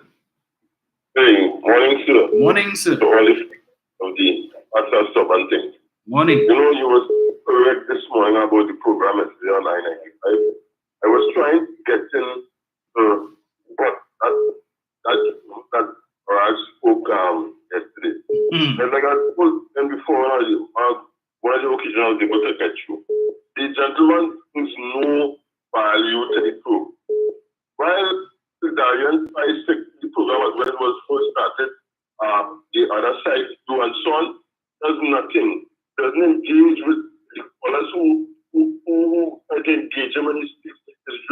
Yes. And he always deflects and goes around what Darian puts on the editorial, trying to be clever. I just want to say, remember I called a long time ago, you, Dominic, that they must have official secrets act. High office holders, it political appointees, boards and whatever, and other people, and the heads of national security.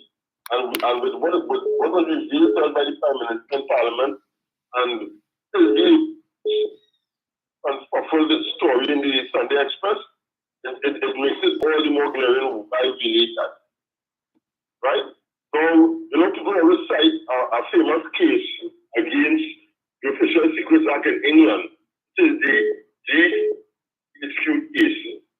GHQ is acting to what SSA does here.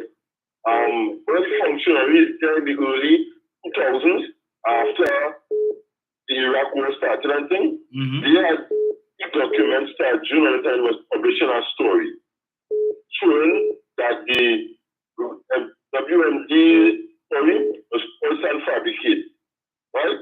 And because she did that, the agency fired her and she later took them to court.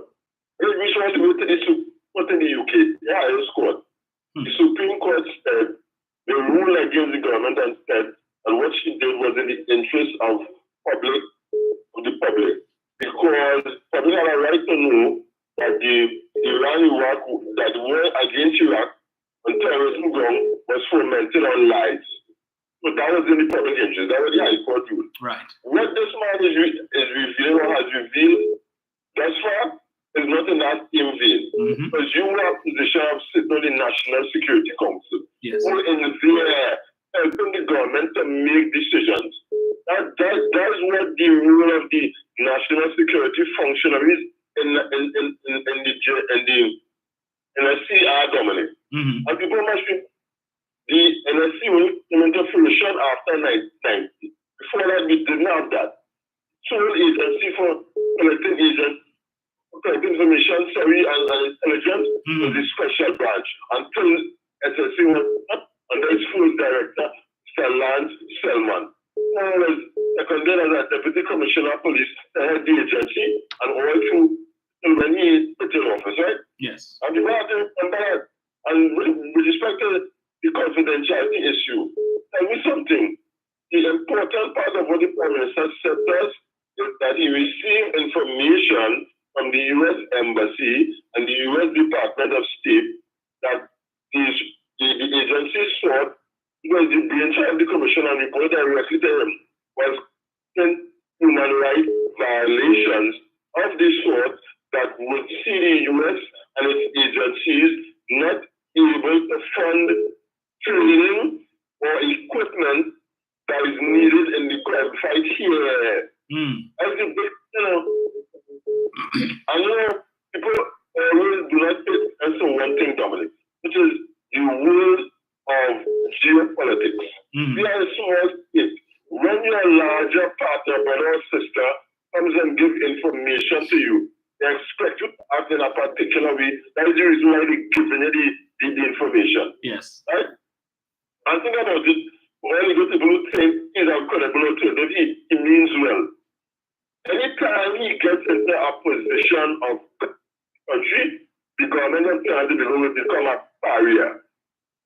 We will not be getting any cooperation from the hemispheric powers and even the European Union. Yes. Because confidentiality and how you treat sensitive information in geopolitics means a lot.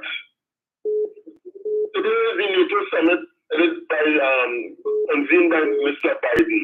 Do you think that all the two heads and Mr.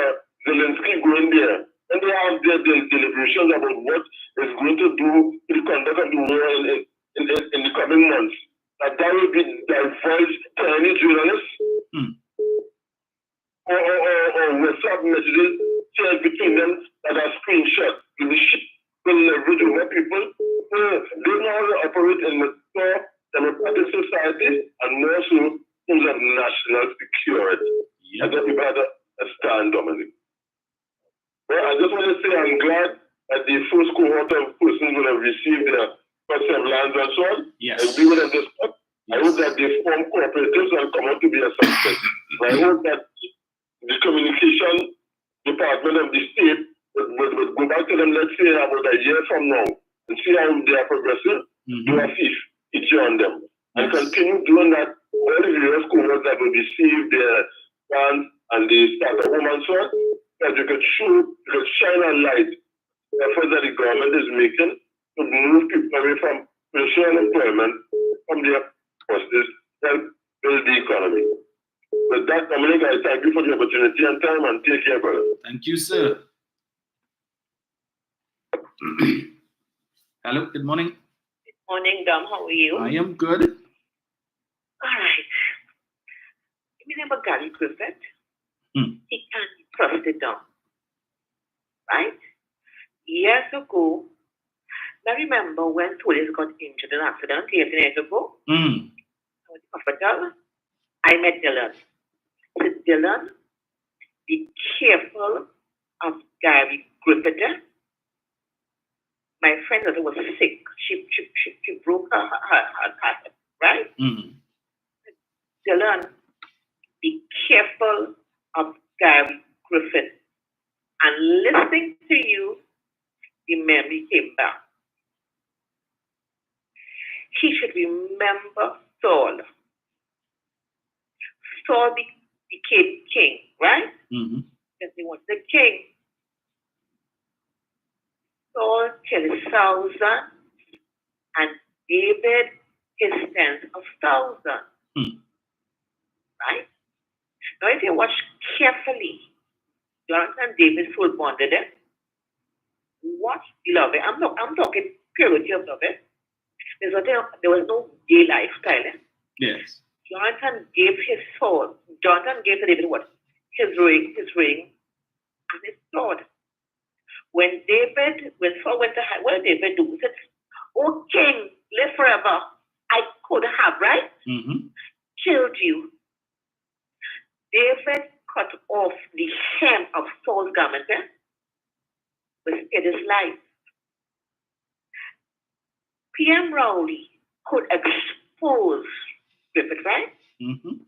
But watch the ethics of PM Rowley. Watch his morals. I'm praying out, starting from the D. And every eye of Gary Griffith, Alexander, and even his father. I pray, Lord God, in the name of Jesus Christ, and by the power of your blood, expose his father. Lord God, the angelic spice be the camp of the enemy, oh Lord God. Lord, what they plan for evil shall be of good. For all things work together for good to them who love you, who are called by your purpose and to your purpose. God, you said no good thing will you hold from them who walks upright, according to Psalm 1. Blessed is the man who does no evil, nor walk within godly, nor but his light is in the law of the Lord. God, I prophesy come 2025, oh Lord God, make a difference in this land, Father. That you turn this land, you Father. God bless Dominic, oh Lord God, for the human service. Bless Jenny. Bless every caller, Father, who listens and listens intently, God. Bless them, oh Lord God. Bless the young men who got the land yesterday, Father. Every press area, God, I bless. In no other name, just name. Amen. Bye-bye, Dom. Later. Thank you. Brian. Dominic. Pleasant good morning to you. Morning, sir. Good morning to your listeners and callers. Dominic, we could have all the elections in the world and talk about how good it is and who is political leader and who is chairman. Tobago is falling apart at the seams. I recall when the partnership was in office, Rudy Bamboo Palace in Darcy used to report it. Never in the history of any government has this been done and that been done, and never in the always in the history. But I want to say never in the history of Tobago I have ever seen the murder rate after 6 months and a few days, 15 people. They're blaming people coming from Trinidad and killing people in Tobago, really? Huh? And all of them shot to death. I think maybe one or two might have been, I don't know if I remember what it was, either stabbed or something. The majority shot to death. Huh? You don't want no police from Trinidad coming to Tobago. You don't want no licensing officers come. But today, I had to listen to Martin George talking about what's going on in Tobago. And he's so concerned. Up to now, he never called for Ali name. Huh? I agree, yes, the national security is not of Tobago, it is about Trinidad and Tobago, right? According to one of their statutes and so on. Yes. I understand that, clearly. But they want to form a parallel police force or a subsidiary of the TTPS. Who's going to pay for that? I listened to a security officer just this week going here complaining that they have not been paid by the Tobago House of Assembly. Many of the security firms workers have not been paid. They are suffering. They ain't get the banks calling them. I understand some of the contractors still have not, the payment to them has not been completed as yet. And Pali say you have to look into it. That is your response. You go look up, you will look into it. Or you have people looking into it. You can't pay the security officers that you hired under the Tobago House of Assembly. Fellas say, people, and you know what this cry about? The people afraid to come forward because afraid they lost a little work. And that's a mind the family. So he say, I have nothing, I don't mind. I will come forward and speak on everybody's behalf. We have not been paid. That's all I want to hear.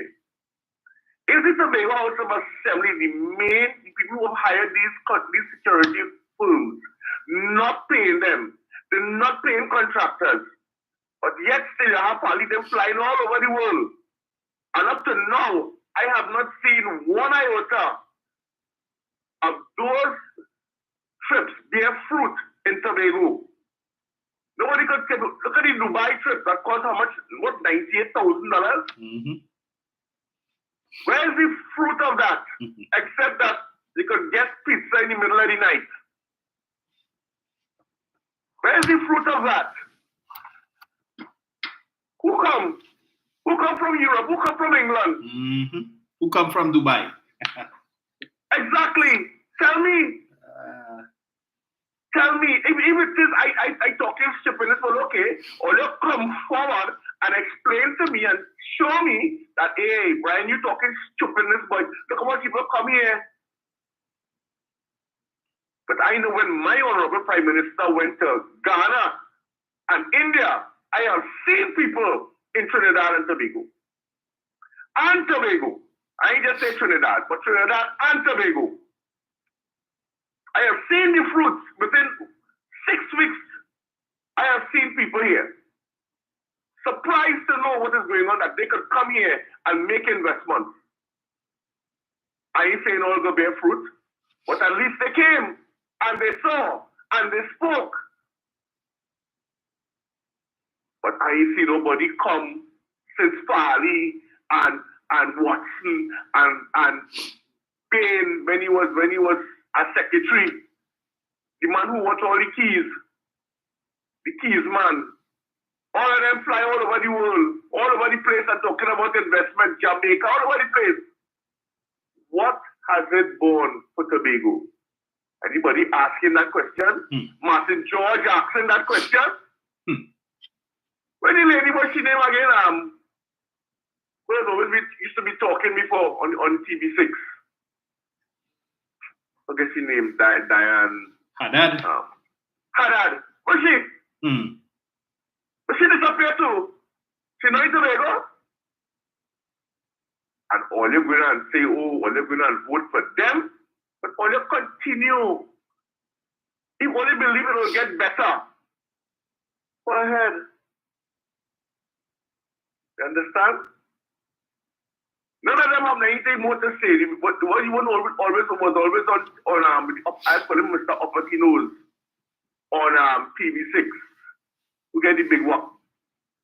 One of them James, what you name? Winford. Huh? Winsford. Winford James, yes. Well, his mouth full, he can't talk. Nothing more to say. Yeah, his mouth full, he can't talk. Yeah, he collecting. So he got to go. Yes. He had nothing more to say. He nice. He say not pretty. Money come in when month end come. So whatever happen. He don't talk. Yes.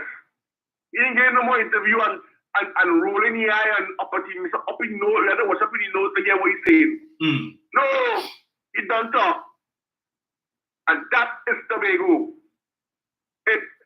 I always remember Mr. Yates saying long time ago, or you're getting what all you deserve. They're falling apart. And Farley continues to bamboozle them. And they say, yes, Farley is the best thing since sliced bread. Or they continue to listen to Farley.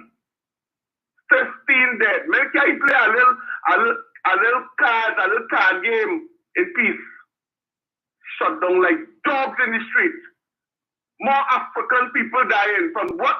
The bullets. The millions of assorted ammunition that's coming in the country. And all they have nothing to say. Where the fellas getting money to buy them guns from? All you asking that question? All the fellas who on the block asking what's leave something with Billy make a little cook now. What are they doing today? They working? But all you won't say nothing. But all you're frightened. Because if Farley you only get to hear all your talk. That's it. Where have I heard that before? Anyway, let's move on. Dominic, I want to congratulate Foster Cummins for his efforts, the Honorable Minister. Because, you see, Foster Cummins, they tried to bring him down. Jayanti Lakshmidiyal Ramdiyal tried to bring him down with certain information, that wherever she got it from, however she got it. Tried to bring him down. He got pre-action protocol letter, or you can't use that land, it's not your land. All sorts of things they try with this gentleman. But today, we are seeing, again, the fruits of his labor. I want to congratulate those youths, and I want to tell them, prosper, produce, show the people of Trinidad and Tobago that, hey, yes, I went and I did what I had to do with respect to what I had to learn, and now I'm going to put it into a practical use.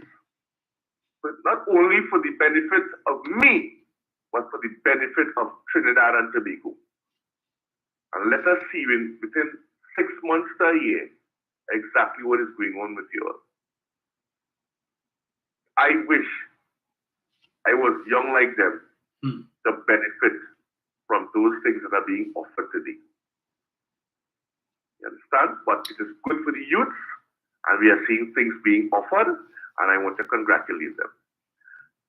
Sister Jenny asked certain questions about Mr. Gary Griffith and certain things that he has exposed, because all of a sudden the Prime Minister read out something in the Parliament.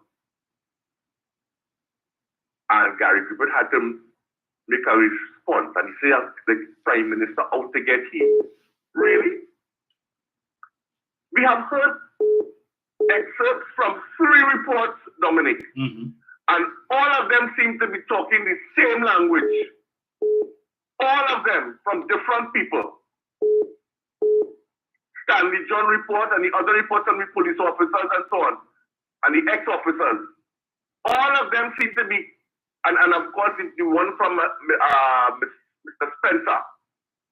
All of them seem to be saying the same thing. But I want to add one more thing to what Sister Jenny said.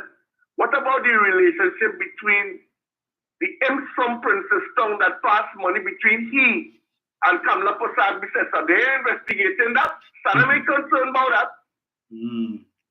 How they're exchanging money because credit card they're working. They're concerned about that. And is he birthday? And he carry member. They're concerned about that one. But this is what we have to listen to, you see, and people buying it wholesale. What it is to have against Mr. Warner? Mr. Warner is a Trinbagonian. He must not exist. He must not do business in Trinidad and Tobago. What it is about Mr. Warner about? This is the 4th time they're asking the Integrity Commission about a house purchase, a property purchase by Dr. Keith Christopher Rowley in Tobago. What is this concern, this great concern that they have to keep badgering the Integrity Commission to investigate? That a man can't purchase a property? It's a man build a house down in South area, money coming out the ears.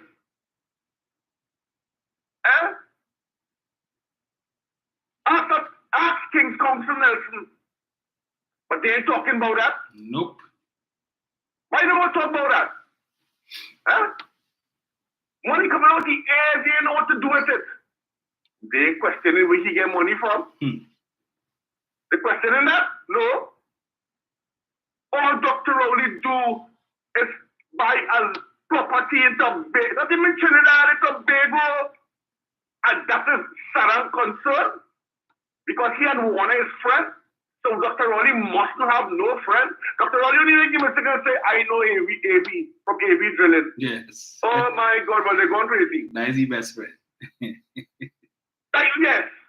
So Dr. Rowley, mustn't have no friend.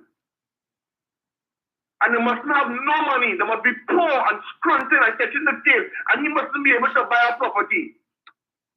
And if you buy a property for less than the asking price for other people, something wrong with that. Yes. I wish I could get a house right now from Mr. Warner for less than 1.2 million. They might be asking people for 1.5 and they give it to Rowley for 1.2. I went for less than that. I went for 500,000. I'll buy it. I will never ask the Integrity Commission to question why Mr. Warner was selling for $500,000. What is the issue? If I choose to sell my property for how much ever I want to sell it for, that's my business. Correct. And who I want to sell it to, that's my business. I'm looking for money.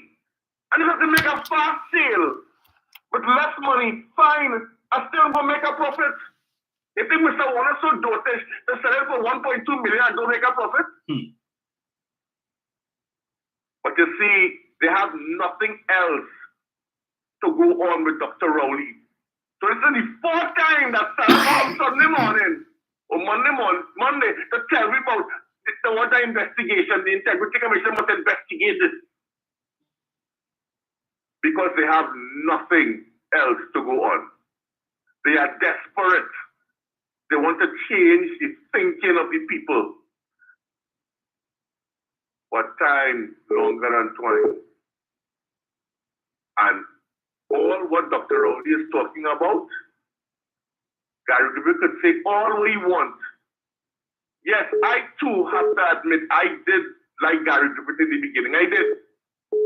Just like you and Darian Marcel, I have to admit that as well. Because I thought he was making sense. But now I see it is people now who are dead and buried are bearing the fruits of what Gary Griffith did. Because I want him to explain to me why it is people in the SSA buying silencers Just explain that. Why these people in the SSA and other contract people who new gun dealers buying 10 million assortment of ammunition? Explain that to me. And why it is, and this is the most frightening part, Dominic Romain.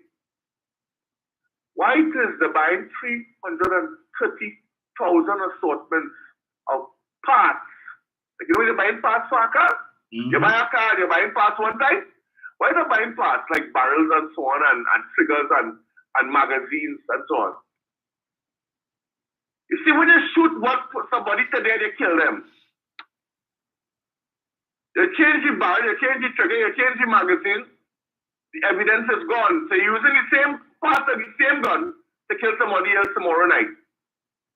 And therein, that is why the detection rate is only 12 to 15%. Because the evidence is being destroyed overnight. And therein lies my fear. That and why it is people buy silencers. Why would a government agency buy silencers? When they're going to explain that to me, I'll go listen. But until then, no sir. Something wrong. Something is wrong. 7,000 FULs given out in 3 years, and you don't question that? Really?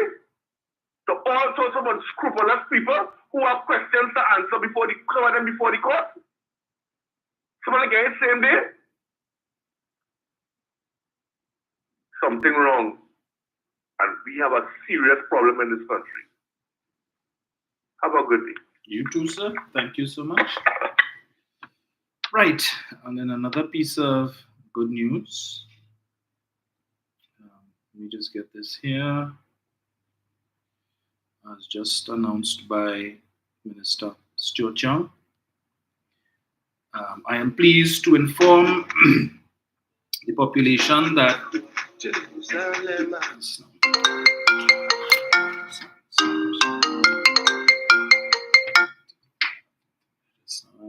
get this here. Right, from Mr. Stuart Young, Minister of Energy. I am pleased to inform the population of Trinidad and Tobago that Shell has announced that it has finally taken a final investment decision to proceed with its development of the Manatee gas field. This FID, final investment decision, is the result of significant work by this PNM government and our constant engagement with Shell and its highest leadership levels in The Hague, London, and Trinidad and Tobago. This development will be the most significant hydrocarbon development in Trinidad and Tobago for the past couple decades, right? So in at least the last 20 years or so. And would not have happened were it not for the vision and leadership of Prime Minister Dr. Keith Rowley. I am personally grateful for being given the privilege and opportunity to negotiate the agreement with the government of the Bolivarian Republic of Venezuela to delink Manatee from Lauren, allowing us to proceed to develop this Manatee field in Trinidad and Tobago, which was achieved in 2019.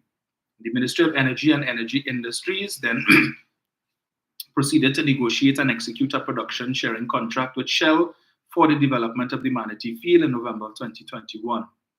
Today's announcement by Shell is a great achievement for Trinidad and Tobago and would not have happened were it not for this government's confidence and competence, as well as our belief in Trinidad and Tobago. It is yet another tangible result that has been delivered for the future of our country. I give the assurance that we will continue to deliver these deals, which are essential for our energy security and the sustainability of our country's future. Congratulations, Trinidad and Tobago, and thank you for allowing me the privilege to serve you, Stuart Young, Senior Counsel, MP. And this, further to that, coming out of the Energy Chamber, Shell has announced that it has taken the final investment decision on the Manatee project as an undeveloped gas field in East Coast Marine Area, Trinidad and Tobago. Manatee will now allow Shell to competitively grow its integrated gas business by building on the development efforts in the ECMA, one of the country's most prolific gas producing areas. And the ECMA is currently home to Shell's largest producing fields in the country, including Dolphin, Starfish, Bounty, and Endeavour. The Manatee gas field will provide backfill for the country's Atlantic LNG facility Increasing utilization at existing LNG plants is an important lever to maximize potential from Shell's existing assets. And this project will help meet the increasing demand for natural gas globally while addressing the energy needs for our customers. So let me just finish this thing here. Right. The investment bolsters our world-leading LNG portfolio in line with our commitment to invest in competitive projects that deliver more value with less emissions. Shell's plans to grow its LNG business by 20 to 30% by 2030 compared to 2022, and LNG liquefaction volumes are planned to grow by 25 to 30% relative to 2022. Manatee is slated to start production in 2027. Once online, Manatee is expected to reach peak production of approximately 104,000 barrels of oil equivalent per day. So that is indeed significant because right now, Trinidad and Tobago, our average oil production is about 56,000 barrels a day, and this Manatee field promises, as they're saying here, approximately 104,000 barrels of oil equivalent per day and 604 million standard cubic feet of gas per day. So oil and gas production is going to go up with this, and we're likely to see, once it comes online, so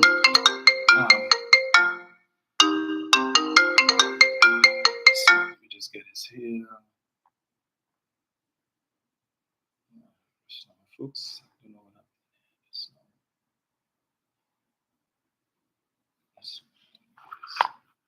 Right, so that piece of good news there. Let me see who I have here.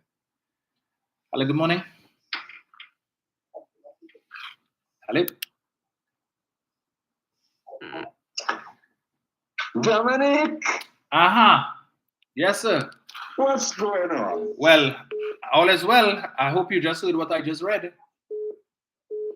No, I didn't hear. Oh, you didn't hear? Okay. All right. I'm not surprised. Read it again next time. I'm not surprised. Let me say good morning to my sisters. Good morning.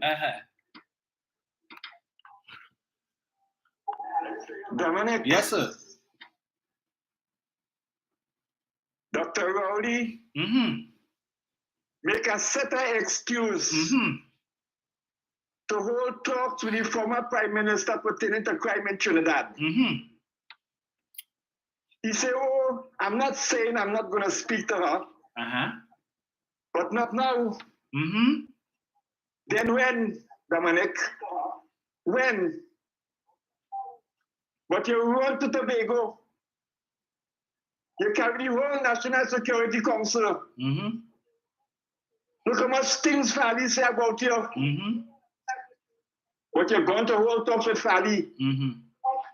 But you ain't want to hold talks about crime in Trinidad. Dominic, Dr. Rowley is a real disgrace. A real disgrace, Dominic.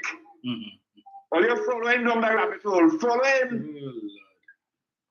I will leave it there. Yes, leave it there. Well, you may recall one of the issues that Dr. Rowley had when the UNC put forward their team for the crime talks was that they wanted to put Gary Griffith on that team. And Dr. Rowley and the government opposed it. And today we see why that was a good idea, not to have Mr. Griffith sit on that team, because he shows he has no respect when it comes to confidentiality. Yes? And you may recall that Fally Augustine did make a request to have Tobago sit on the National Security Council.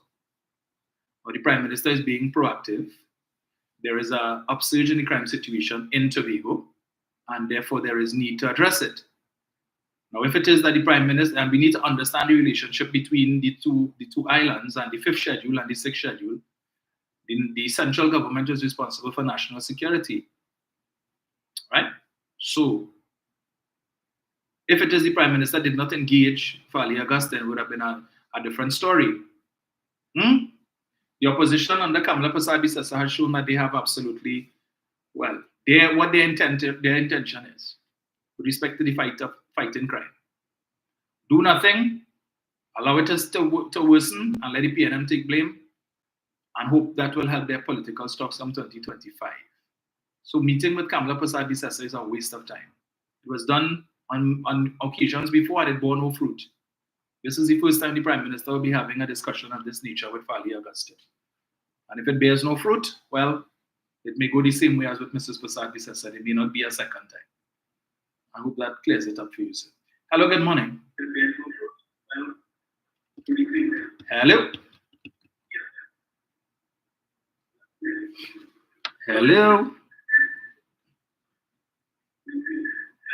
Dominic? Yes, sir. Morning. Morning. Hello, Dominic? Yeah, go ahead. Yeah. Dominic, let me tell you with you first, let me talk to you, right? You cannot have a meeting with somebody and it's just your members alone. They didn't name their team to meet Dr. Rowley's team. They never did. Okay, leave it there, that way he never meet with them. And he said Fali is a liar and he kept other people with him to be in that room with Fali when Fali talk. Okay? But Bruce, okay, I'm fine with Bruce. Still, hey, Dominic. Yes, sir. Let me ask you this now. But Fali and them, you are going to do a coup to get you out. When you check this thing out, right? Fali and them wasn't elected.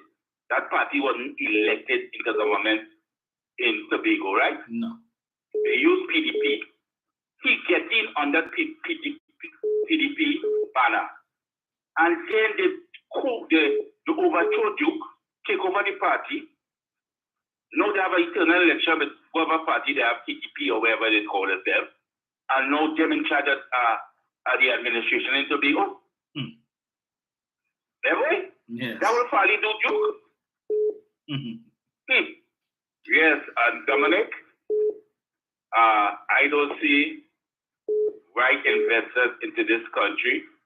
Independent mind voters will take a chance with the alliance, all those parties, because the history show that coalition government do not work.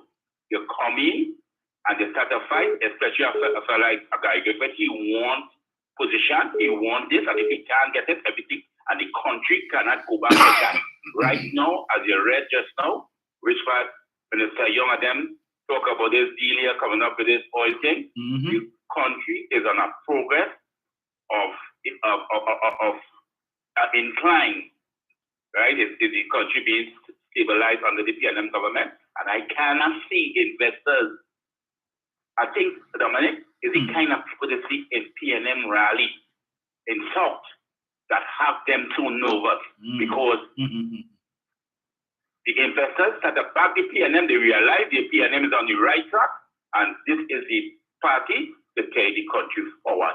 They cannot go back to that. All right, Dominic? Correct. Have a good day, brother. Thank you, sir. Right, to 8:49, I could spare about another 10 minutes. Morning, Angie. Yes, we will not get into the gutter, but I mean, even there sometimes you make some contributions there. It's concerned, man. I don't see how Dr. Rowley not speaking with Prasad Bisesa. And I mean, yeah, okay, we have the story and things for the rest now. And we can see as if it was Dr. Rowley. At the end of the day, the government named that team. What did UNC do? They were forced to come and support the bail bill last week. And what I find interesting, only Prasad Bisesa spoke in the lower house. She didn't allow any of our other members to speak, but in the upper house, they were allowed to. Yeah, they were allowed to.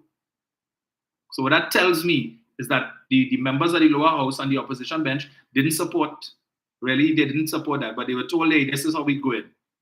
And now they're singing a song, well, we do it. We support the legislation, so let me see who are going to blame now. Who are they going to blame for crime? You can't come and say, well, the UNC is supporting this and they're supporting that. Well, yesterday, I think it was yesterday when the top brass of the police service met before the Joint Select Committee on National Security. Mention was made by the police about the anti-gang legislation and dealing with crime in Tobago and the gang situation in Tobago. So again, I call on the Minister on the AG, bring back the anti-gang legislation and let's see if they will support that. And let's hear what excuses they will come up with this time. Eric, you have a few minutes. Go ahead. Hello? Get this in. Eric. All right, I know I went on Eric.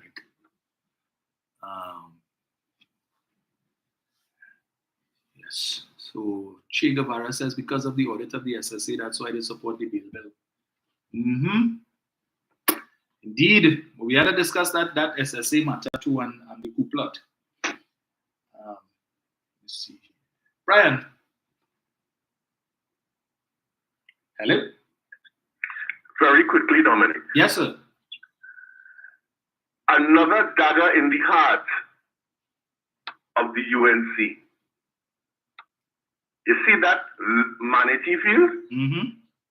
Lauren is coming swiftly behind it. And there's another contract that's going to be released shortly. That is the Coquina field. Yes. That's coming just now. Now, we have no parliament until September, so we can't ask no notice question. And David Lee. And David Lee. But when you study, he knows nothing about oil and gas. He knows absolutely nothing. The 14 point of view, but he lives in the Martin Central. He knows nothing.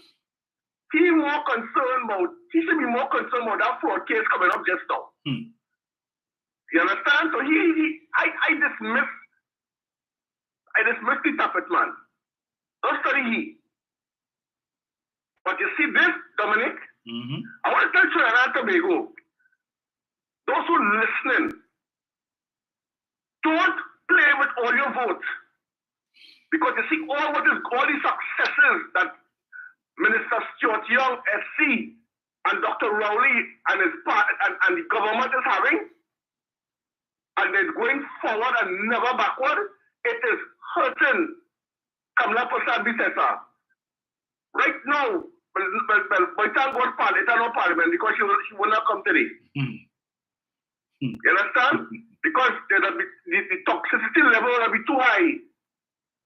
This is too much of good news. Fantastic news. So that our future is being made secure. No, let me change that. Our grandchildren and great-grandchildren's future is being made secure. Don't let them down. We cannot afford to, because they will do everything in their power to destroy what has happened. All of these good set of good news, and it has more to come. The Coquina field is on the horizon, and we are doing very good business with Maduro and Venezuela. We have to pray that we continue in that vein. And don't allow anybody, any party, anybody who has negative attitudes towards this country be in any position of authority to get away with it and destroy what has been built up and worked on for all these 9 years. Don't let them do it. They destroyed it in 5 years, 3 months, and 14 days. And look at how long it has taken us to get to a point where we can eventually see good things happening on the horizon. Thank you. Thank you, sir. Eric, you have 5 minutes. Call my back. Joyson, I think it's Joyson, says, leave it there, stop calling Dr. Rowley name. As you said, he's big and stupid is not a good combination. Oh Lord, leave it there. You upset people this morning. Ah, boy. I tell you.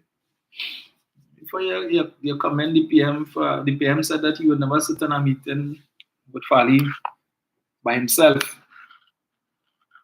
Right? But at the end of the day, what's happening in Tobago is cause for concern. Tobago was never known to have that level of crime, and now we're seeing that taking place. The PM will do what he has to, because at the end of the day, he's still the Prime Minister of Trinidad and Tobago, even though some in Tobago may not want to recognize that, but he is still so. Right? So it is what it is. So good news there coming from Minister Stuart Young. So the Manatee Field, finally. Hello? Hello? Good morning. Hi, Here hi. again. I want to sing a song of my land. This land is mine. God gave His land to me. We are blessed because God is land to us. Father, we are blessed. We are blessed. We are blessed, Father, because you gave this land to us, Father. We are the first fruit among many nations, oh Lord God, and the first fruit is always blessed. God, we are blessed, we are blessed, we are blessed, we are blessed, Father. God is set to call those things into being as though they are. God, I'm calling this land into being, Father. I'm calling for like from day one. God, let there be as there was. And there will be a great awakening in this land because you said, Father, you will turn this land like rivers of water, fall up prophesy over my land, that we are blessed from the rising of the sun to the going down of the same. We are blessed, oh Lord God. Just name him and I'm going to get back. Thank you. But I bet you're not going to see any commentary coming from the UNC on this matter. David Lee, who loves to talk about oil and gas. I wonder what Mariano Brown is going to say. What about if the media will run to Mr. What's his name again, by the former Minister of Energy under Kamala Prasad Bisasa? Chubby guy, I can't remember his name right now, but anyway. Yeah, Kevin Ramnarayan. I wonder if they're going to ask him for a comment on that. I would think Mariano Brown should be. Is he on this week? I know it's not every Friday anymore, every other Friday. Be interesting to hear, but I'm sure he'll have a critical position to take on that. Do rejoice, however it is. But if in this one project, we could see an increase in oil production of 104,000 barrels per day, just that project alone, right? Separate and apart from the other projects that are currently on stream generating. And this is just Manatee, right? And as Brian said, Lauren to come. And then we still have the Dragon Gas, the Dragon Field, and the Coquina and so on. So things are looking up. So play fast and loose with all your vote in 2025, right? After all of this work, they keep saying nothing happening under the PNM and 9 years and nothing. But they wouldn't talk about these things and the hard work that Stuart Young has undertaken. As Dr. Rowley said, doing shuttle work between Port of Spain and Washington and Caracas. Hello, good morning. Dominic, good morning. Morning. Listen, that last caller there said exactly what I had in mind to ask you this morning. Mm-hmm. You could imagine that you come in on the PDP, and I always ask that question. Mm-hmm. What is EBC doing? There's no any kind of regulations where you can't just come and change a party like that unless they're still operating as independents until the election, because you cannot use that name to say you governing the House of Assembly. You were not elected under that name. Yes. As far as I'm concerned, PDP won the election. What happened? As soon as they formed that party and wait and have the elections now, they were supposed to dissolve that House of Assembly and call a fresh election. That is my view. I agree. Sam, and also Mr. Gary Griffith, so I just like the word that Mr. Brown used. He is just unsuitable for anything at all as far as I'm concerned. Any post, anywhere, anything. Nobody must trust that person. Thank you. Thank you. You have a good day. You Bye. too. Liberty, good morning. Usual provocateur, good morning.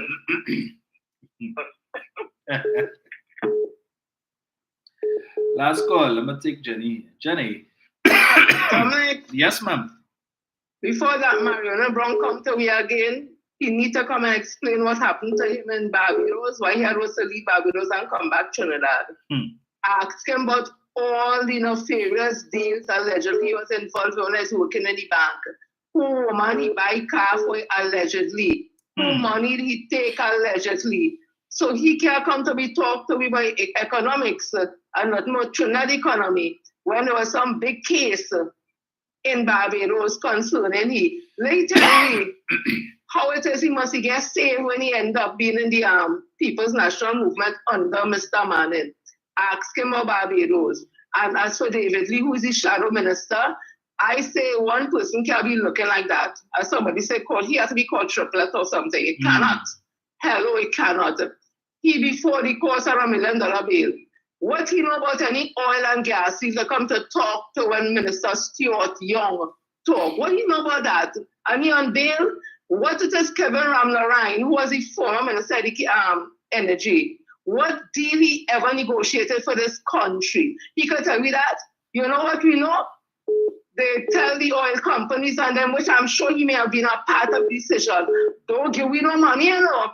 Or they could drill, or they could do all they want, or they don't give me nothing until 2024. That is what Dr. Rowley and his team come in and meet. Because when they know, when the minister of the head of the central bank, Joanna Rembrandt, tell we that this country in a recession since 2015, all the oil prices under Kamala and between 2010 to 15, the part of 15 was the highest ever in this country. Even under Dr. Williams, it wasn't high. So come to tell me we're in a recession and the government only have money for 3 days in the treasury and the government bumps up at 14% to pay, workers to pay, recurring bill to pay. When they go now to the banks, they hear, hey, all they can't get no money here, no UNC, borrow on that already. Everywhere they go to get money for this country to run, nowhere they could get. When they go to the oil companies, not just say, listen, all they need to pay all the taxes, you know. They say, wait now, taxes? We don't have to give all them nothing until 2024. And the same minister they want to talk about was the SC now, Minister Stuart Young, and Dr. Keith Christopher Rowley, who just want to talk about how to go back in Hague and all them places at the oil companies and renegotiate the deals on them where we start to get corporate taxes. And in 2019, we get about $6 billion and we continue to get. You think when Dr. Rowley went around the table, his people was looking like he? No, it was not, and he was respected. He and Minister Stuart Young, because Minister Stuart Young know about them kind of law, and we was able to get back the money. So Kevin Ramlarine, nothing. UNC, nothing. Kamala, nothing. Gary Griffith, nothing. Philip Alexander, nothing. All you got to eat nothing. All is a waste of time, unpatriotic. And before I go, we see name Professor Kosho. I gave him that title this morning. He said at the UNC, he dubbed them as, orchestrators, national, something, national criminals, uncivilized national criminals. That is what he say, not me say. I go on Dominic, have a blessed day. Thank you, Jen. Hello, good morning. Dominic. Leave it there. You need to stop saying you don't like to call twice. Thanks for taking my call. Uh-huh. I noticed Jenny like to start and finish the program, so thanks for taking my call. Uh-huh. Dominic. Uh-huh. Dr. Rowley told the people of Trinidad and Tobago, I am not saying I am not going to speak to her. But not now. Gary is no longer there, Dominic. So why are you making that excuse about Gary and Gary and Gary? Let me ask. Gary is no longer there. Let me ask you. So when former Prime Minister? When Kamala Persad-Bissessar wanted to put together her team, did she not say she wanted Gary on the team, and the Prime Minister said, "No, we're not entertaining Gary"? Well, Gary gone, Dominic. Right. Gary gone. And Gary gone, and did the UNC name another team? No, they didn't. So Dr. Rowley has his team waiting. Where is the UNC team? Did Dr. Rowley say he was ready to speak to her? He put together a team. He said he is not going to be on the team, but he put together the UNC insists they want Dr. Rowley on the team. He says, my ministers are competent. I don't need to be there. And Kamala wasn't going to be there on her team either. So what's the issue? I'm waiting to see when he's going to speak to her. Okay. And Dominic, next to me before you go. I told you in the earlies, we were supposed to be drilling around Manatee Field. I told you that in the earliest we were supposed to be drilling a humanity field. Dr. Rowley always talk about the 27% and the 27%. Oh, they're ready now. Dominic, I will leave it there. Reach home safe, eh? Oh, you don't know me already? I know already. I will leave it there. All right. So, leave it there. I think you need to go back and do your research on the humanity field, right? All right. Shell, Trinidad and Tobago, the government of Trinidad and Tobago doesn't have the money to monetize the humanity field or any of these fields. It takes significant investment dollars to do so. That is why we invite these international energy companies that have the deep pockets, that is their sole business, to fund these initiatives, these enterprises, and therefore they will participate and share in the profits and so on. Shell announced today they have taken a final investment decision. We are going ahead, and this is how much money we are going to commit, how much hundreds of millions of US dollars we are going to put into this project to make it a reality. Government has been waiting. Negotiations have been ongoing for quite a while, as Minister Young indicated. And finally, Shell has decided we're going ahead. We're ready to take on this project. So we consulted and we have established a budget and we're ready. That is the process. Now, with respect to the humanity field, as you said, as Mr. Young would have indicated, they had to separate the Loran from the humanity. Trinidad and Tobago, part of the field belongs to us, part belongs to Venezuela. So they had to negotiate with Venezuela because, as I said, Trinidad, there's no way to separate the gas, Trinidad gas, because it's one big pool of gas. I don't think the gas from Venezuela side does talk Spanish, or that the gas does Google in Spanish. So they will say, oh, listen, if you hear you're hearing some Spanish words there, leave that gas there. You're only looking for the English-speaking gas. It don't work so. All right? And to avoid any contention for Venezuela to say that we encroaching and we pulling their gas and whatever it is, you need to have negotiations between the two countries. We have an agreement. Trinidad will monetize the gas and whatever arrangement to be able to assist Venezuela going forward, right? But I'm pretty sure the Douglas ain't going to do a doubles and coffee on that.